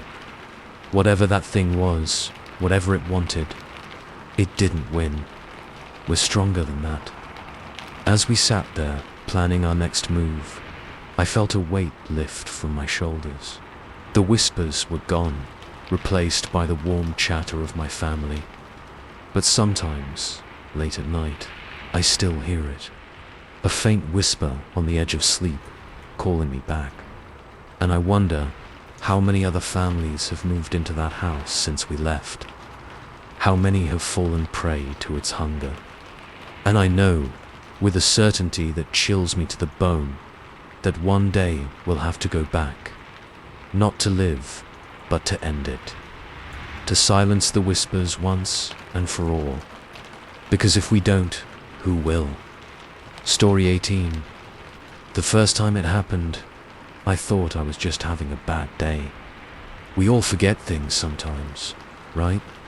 But when I couldn't remember my mother's birthday, a date I'd known by heart for 35 years, I knew something was wrong. It was like reaching for a book on a familiar shelf, only to find empty space where it should be. The memory was just gone, vanished, as if it had never existed. I called my sister in a panic. "Jess, when's Mum's birthday?" There was a pause on the other end of the line. April 15th. "You know that, Ethan. Are you okay?" I let out a shaky breath. Yeah. Just had a moment, I guess. Thanks. But it wasn't just a moment. Over the next few weeks, more memories began to slip away. The name of my first pet, the street I grew up on, my college graduation. At first, I tried to rationalize it. Stress, lack of sleep, maybe early onset dementia. I scheduled a doctor's appointment, underwent a battery of tests. Everything came back normal. "Physically, you are in perfect health, doctor," Ramirez said, peering at me over her glasses. "Have you been under any unusual stress lately?" I shook my head, frustration bubbling up. "No more than usual." "Look, I'm telling you, something is wrong.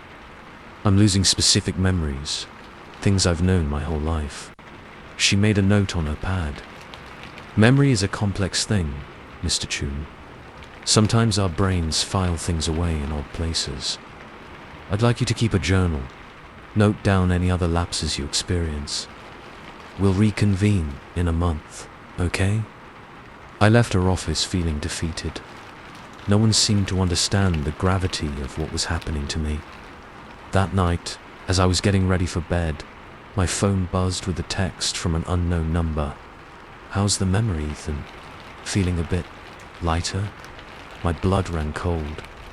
I typed back with shaking fingers. "Who is this? How do you know about my memory?" The response came almost immediately. "Let's just say I'm intimately familiar with what you're going through. Want to know more? Meet me at Riverside Park, noon tomorrow. Come alone." I should have ignored it. Should have blocked the number and forgotten about it.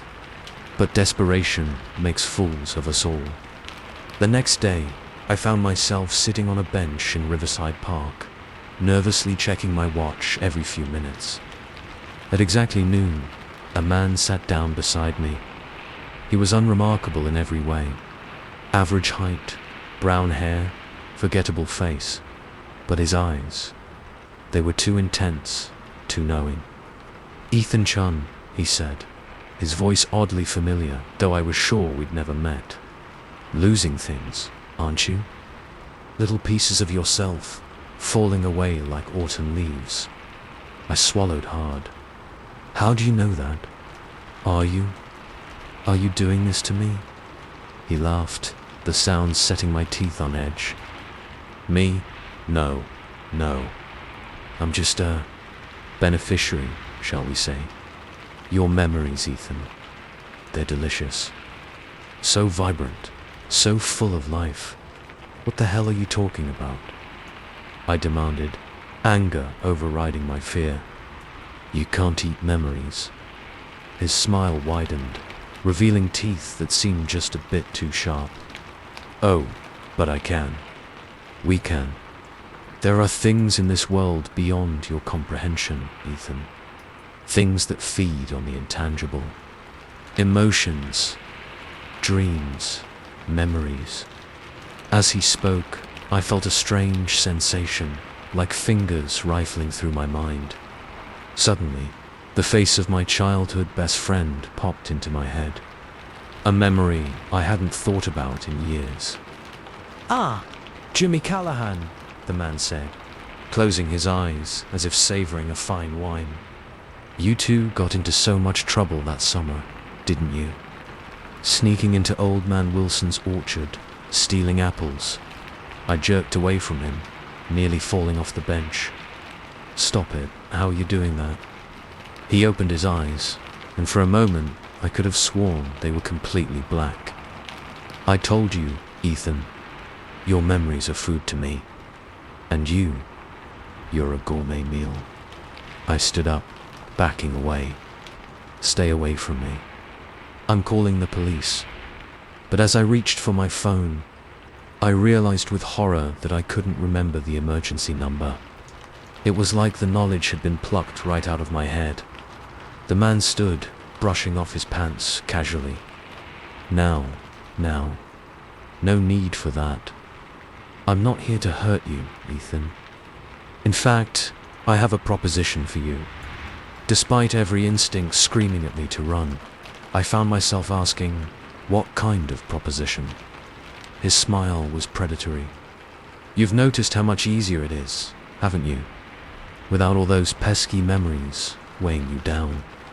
All that guilt, those regrets, gone. I can take more. Ethan, I can make you forget anything you want. And God help me, for a moment I was tempted. There were memories I'd give anything to forget. The look on my ex-wife's face when she told me she was leaving. The sound of my father's last rattling breath in the hospital. But then I thought of all the good memories I'd already lost. My mother's laugh, my first kiss, the day I got my dream job. "No," I said, my voice stronger than I felt. "No deal. I want my memories back." The man's face darkened. "I'm afraid that's not how this works, Ethan. What's eaten is eaten. But if you won't willingly give up your memories, well, there are other ways." As he spoke, I felt that rifling sensation in my mind again, stronger this time. Memories began to flash before my eyes, disappearing as quickly as they came. My high school graduation, gone. my first apartment, vanished. My wedding day, erased. Stop, I screamed, clutching my head. Please, stop. The assault on my mind ceased, leaving me gasping. The man looked at me with something almost like pity. This is just the beginning, Ethan. We've gotten a taste of you now. We'll keep coming back, taking more and more, until there's nothing left but a hollow shell. He turned to leave, then paused. Oh, and don't bother trying to tell anyone. Who would believe you? A man who can't even remember his own mother's birthday. As he walked away, I sank to my knees, my mind reeling. What was happening to me? How could I fight something I couldn't see, couldn't touch?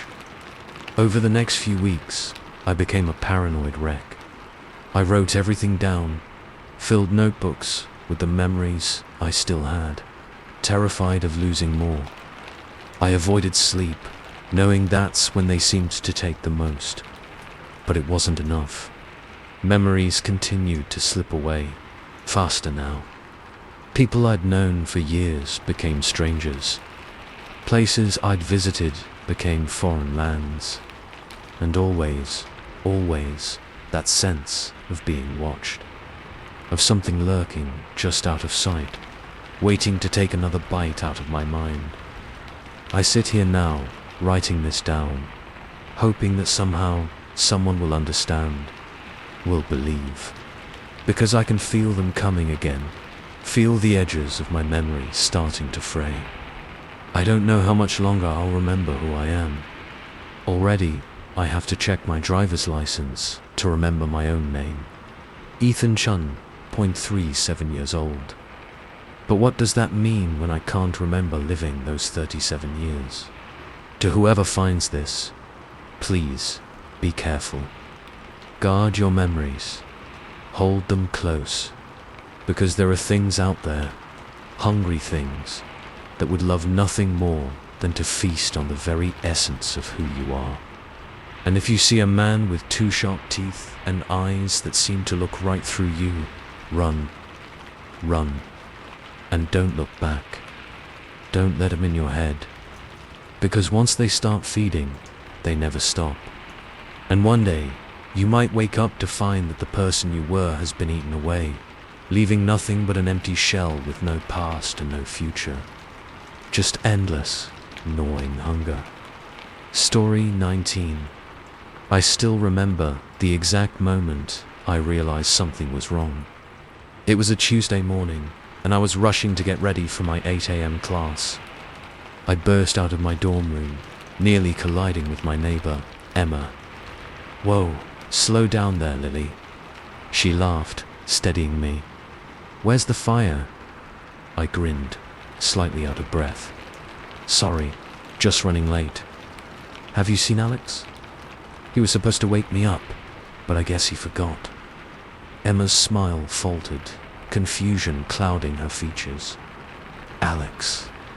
Who's Alex?" I blinked, certain I'd misheard her. "Alex, you know, my roommate. Tall guy, always wearing that ratty green hoodie." She shook her head slowly. "Lily, you don't have a roommate. You're in a single, remember?" The world tilted sideways for a moment. I reached out, steadying myself against the wall. "What are you talking about?" "I've been rooming with Alex since freshman year. We just renewed our housing contract last week." Emma's face was a mixture of concern and bewilderment. "Are you feeling okay? Maybe you should skip class and get some rest. You've always been in a single." "There's no Alex." I mumbled something about being tired and ducked back into my room, my heart pounding. This had to be some kind of elaborate prank. But as I looked around, I realized with growing horror that something was very, very wrong. Alex's bed was gone. His posters, his cluttered desk, his overflowing laundry basket, all vanished.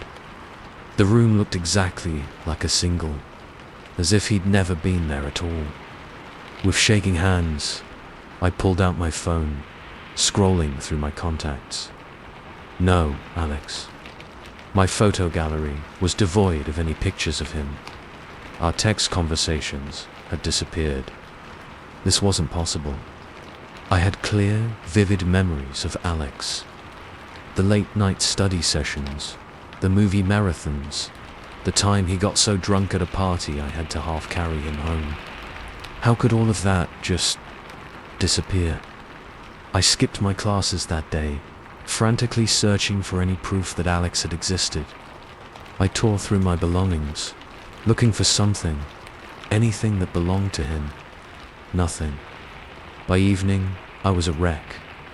I'd called the housing office, only to be told that I'd been assigned a single room since my freshman year. I'd even called my parents, who gently suggested I might be working too hard and imagining things. That night, I barely slept. Every time I closed my eyes, I saw Alex's face, heard his laugh. But the details were starting to fade, like a dream upon waking. The next few days were a blur. I went through the motions of attending classes, eating meals, but my mind was consumed with trying to understand what was happening. I started keeping a journal, writing down every memory I had of Alex, terrified that they too would vanish if I didn't record them. A week after Alex's disappearance, I was sitting in the campus coffee shop, staring blankly at my untouched latte, when someone slid into the seat across from me. "You look like you've seen a ghost." I looked up, startled. The guy sitting across from me was vaguely familiar. Maybe someone from one of my classes. "I'm Jake," he said, his intense blue eyes studying me. "And you're Lily, the girl who's been asking everyone about her imaginary roommate." I flinched. News traveled fast on a small campus, and I knew people had been whispering about me. Crazy Lily, who invented a whole person out of thin air. "He's not imaginary," I said, my voice barely above a whisper. Alex was real. I know he was. Jake leaned in, lowering his voice. "I believe you." My head snapped up. "You do?" He nodded, glancing around as if to make sure no one was listening. "The same thing happened to my sister last year. Her best friend just vanished. No one remembered her except my sister. Everyone thought she was losing it." Single quotes hope flared in my chest for the first time in days. "What happened? Did she ever figure it out?" Jake's expression darkened. She's not around anymore. After a few weeks, she started to forget too. It was like her friend was being erased from her mind. She couldn't handle it. He broke off, pain etched on his face. I reached out, touching his hand gently. "I'm so sorry, Jake. But please, if you know anything that might help me understand what's happening." He took a deep breath. "Okay, but not here. Meet me at the old bell tower tonight at midnight. And Lily, don't tell anyone where you're going." That night, as I crept across the deserted campus, every shadow seemed to hide a threat. The bell tower loomed ahead, a dark silhouette against the starry sky. Jake was waiting at the base, his face half hidden in shadow. "You came," he said, sounding almost surprised. "Of course I came," I replied. "You're the only person who believes me. Please, tell me what you know." He gestured for me to follow him up the winding stairs of the tower. As we climbed, he began to speak in a low, urgent voice. "There's something on this campus, Lily. Something old and hungry. It feeds on people. Not their bodies, but their very existence. It erases them from reality, from everyone's memories. Everyone except one person, chosen to remember. To suffer." We reached the top of the tower, the cool night air whipping around us. Jake turned to face me, his eyes gleaming in the moonlight. "But why?" I asked, my mind reeling. "Why leave one person to remember?" A slow, cold smile spread across Jake's face. Because suffering is the sweetest meal of all. Realization hit me like a physical blow. This wasn't Jake. Had never been Jake. I backed away, my back hitting the low stone wall that encircled the tower's top. You're the thing that took Alex. He nodded, his form seeming to ripple and shift in the darkness. Very good, Lily. I knew you were clever. It's why I chose you to remember. Your pain, your confusion, your desperate clinging to memories everyone tells you are false. It's absolutely exquisite. Bring him back, I demanded, my voice shaking. Please, I'll do anything. The thing wearing Jake's face laughed, the sound echoing unnaturally in the night air. Oh, Lily, there's nothing to bring back. Alex never existed. I created him, gave you false memories, just so I could take him away. Your suffering is so much more potent when you're grieving for someone who was never real. My mind rebelled against his words, but deep down, a horrible doubt began to take root. Were my memories of Alex really mine? Or were they carefully crafted illusions designed to cause maximum pain when shattered? What do you want from me?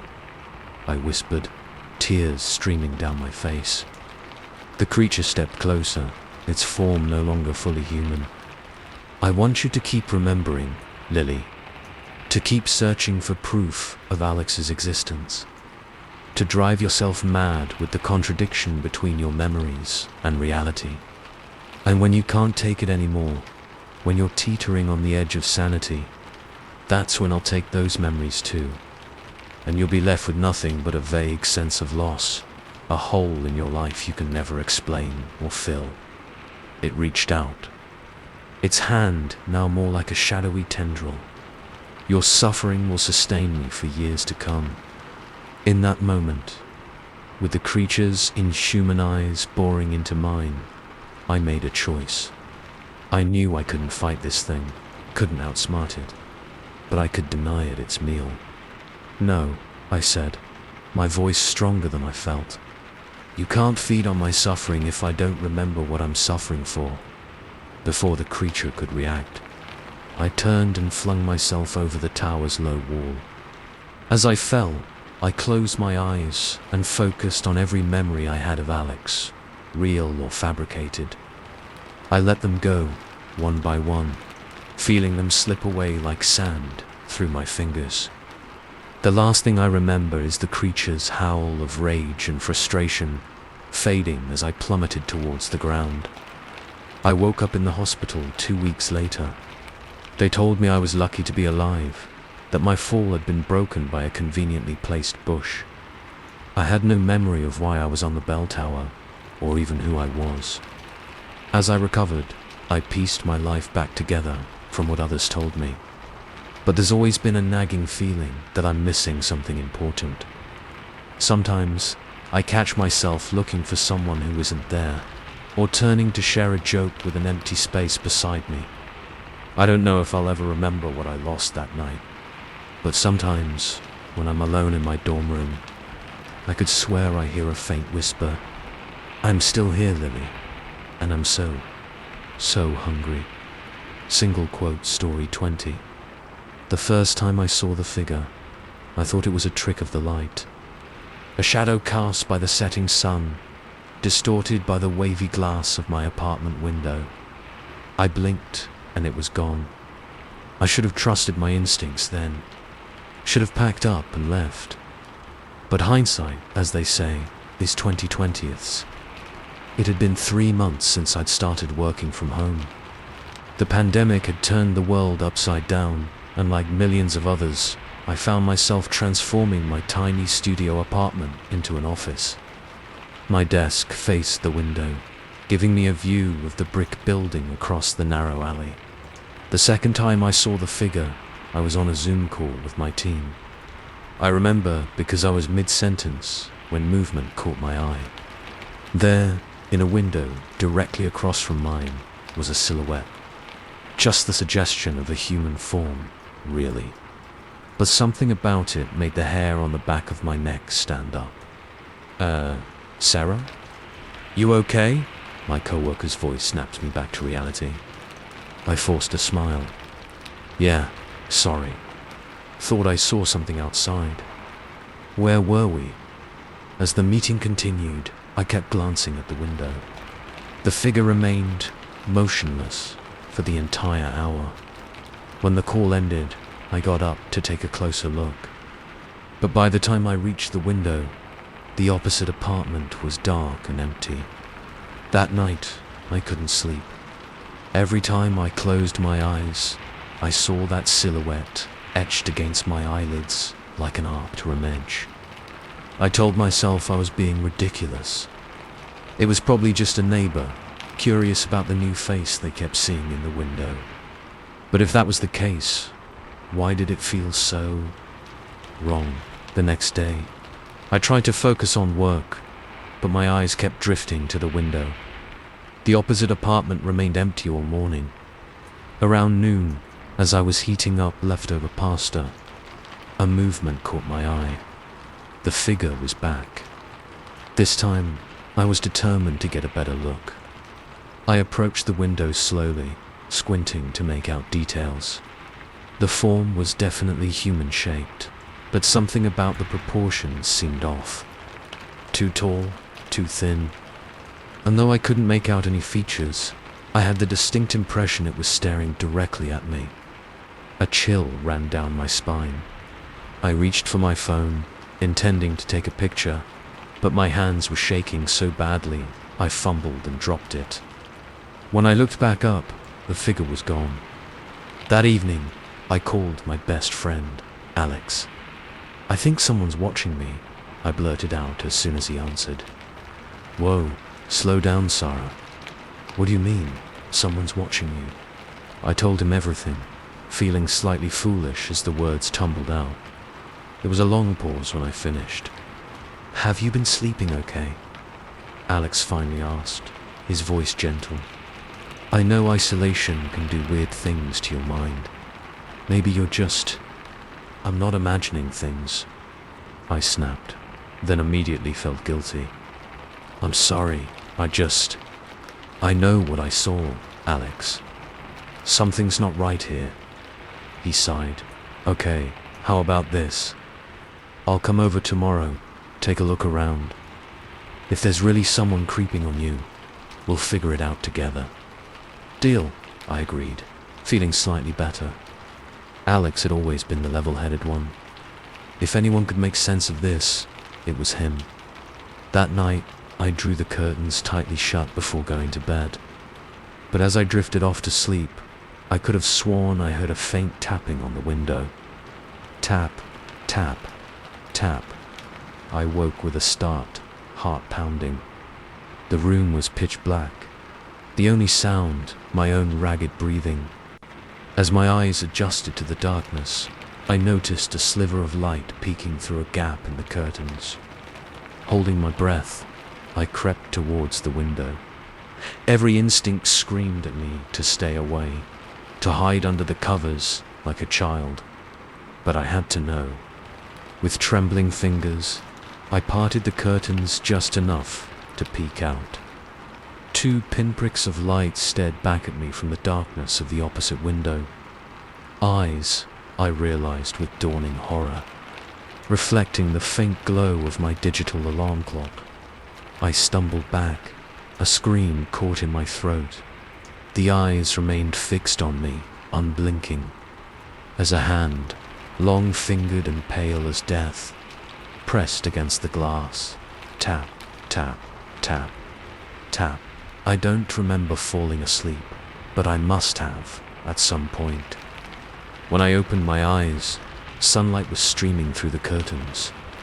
For a blissful moment, I thought it had all been a nightmare. Then I saw the handprint on the inside of my window. I was still staring at it, numb with shock, when Alex arrived. Jesus, Sarah, you look like hell, he said as I let him in. Did you sleep at all? Words failed me.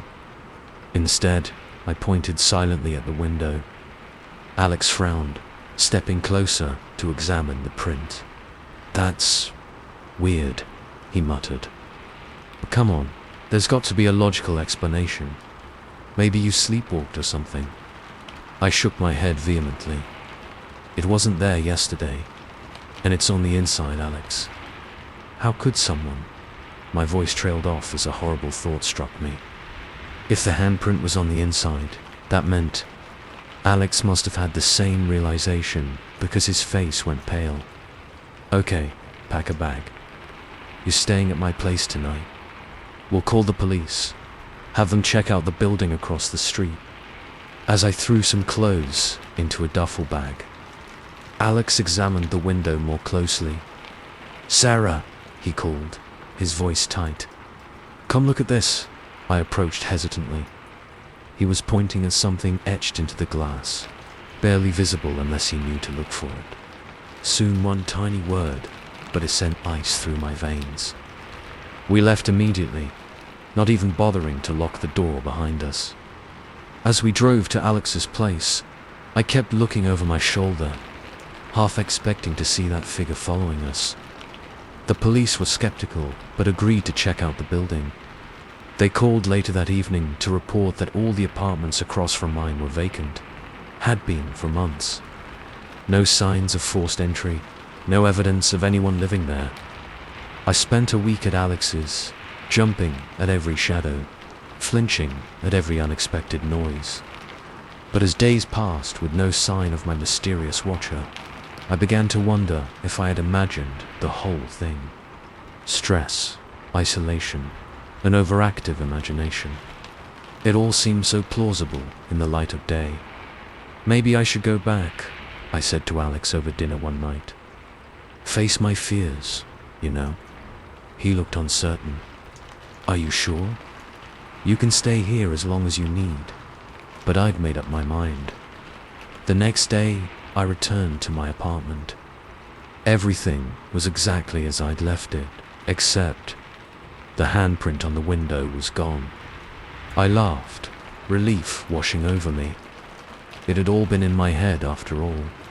I opened the curtains wide, letting in the afternoon sunlight, and settled down to work. As night fell, I found myself glancing more and more frequently at the window. The opposite building remained dark and empty. No shadowy figures, no glowing eyes. Just as I was about to call it a night, my computer pinged with a new email. It was from an address I didn't recognize, with no subject line. Curious, I opened it. The message contained only 4 words. Look behind you, Sarah. My blood turned to ice. Slowly, with every muscle in my body screaming in protest, I turned my chair around. There, reflected in my darkened computer screen, was the figure. In my apartment, right behind me. As I opened my mouth to scream, a hand, long-fingered and pale as death, clamped over my mouth. I caught a glimpse of eyes, glowing with an inhuman light, before the world went dark. I woke up in a hospital bed 3 days later. The doctors said I was found unconscious in my apartment. No sign of forced entry or struggle. They chalked it up to a stress-induced breakdown. Alex visits every day, worry etched on his face. He tells me they're still investigating, that they'll figure out what happened. But I know they won't find anything. Because sometimes, when the hospital room is quiet and the lights are low, I see a familiar silhouette in the window, and I hear a voice, barely a whisper, but growing louder each day. Soon, Sarah. Very soon.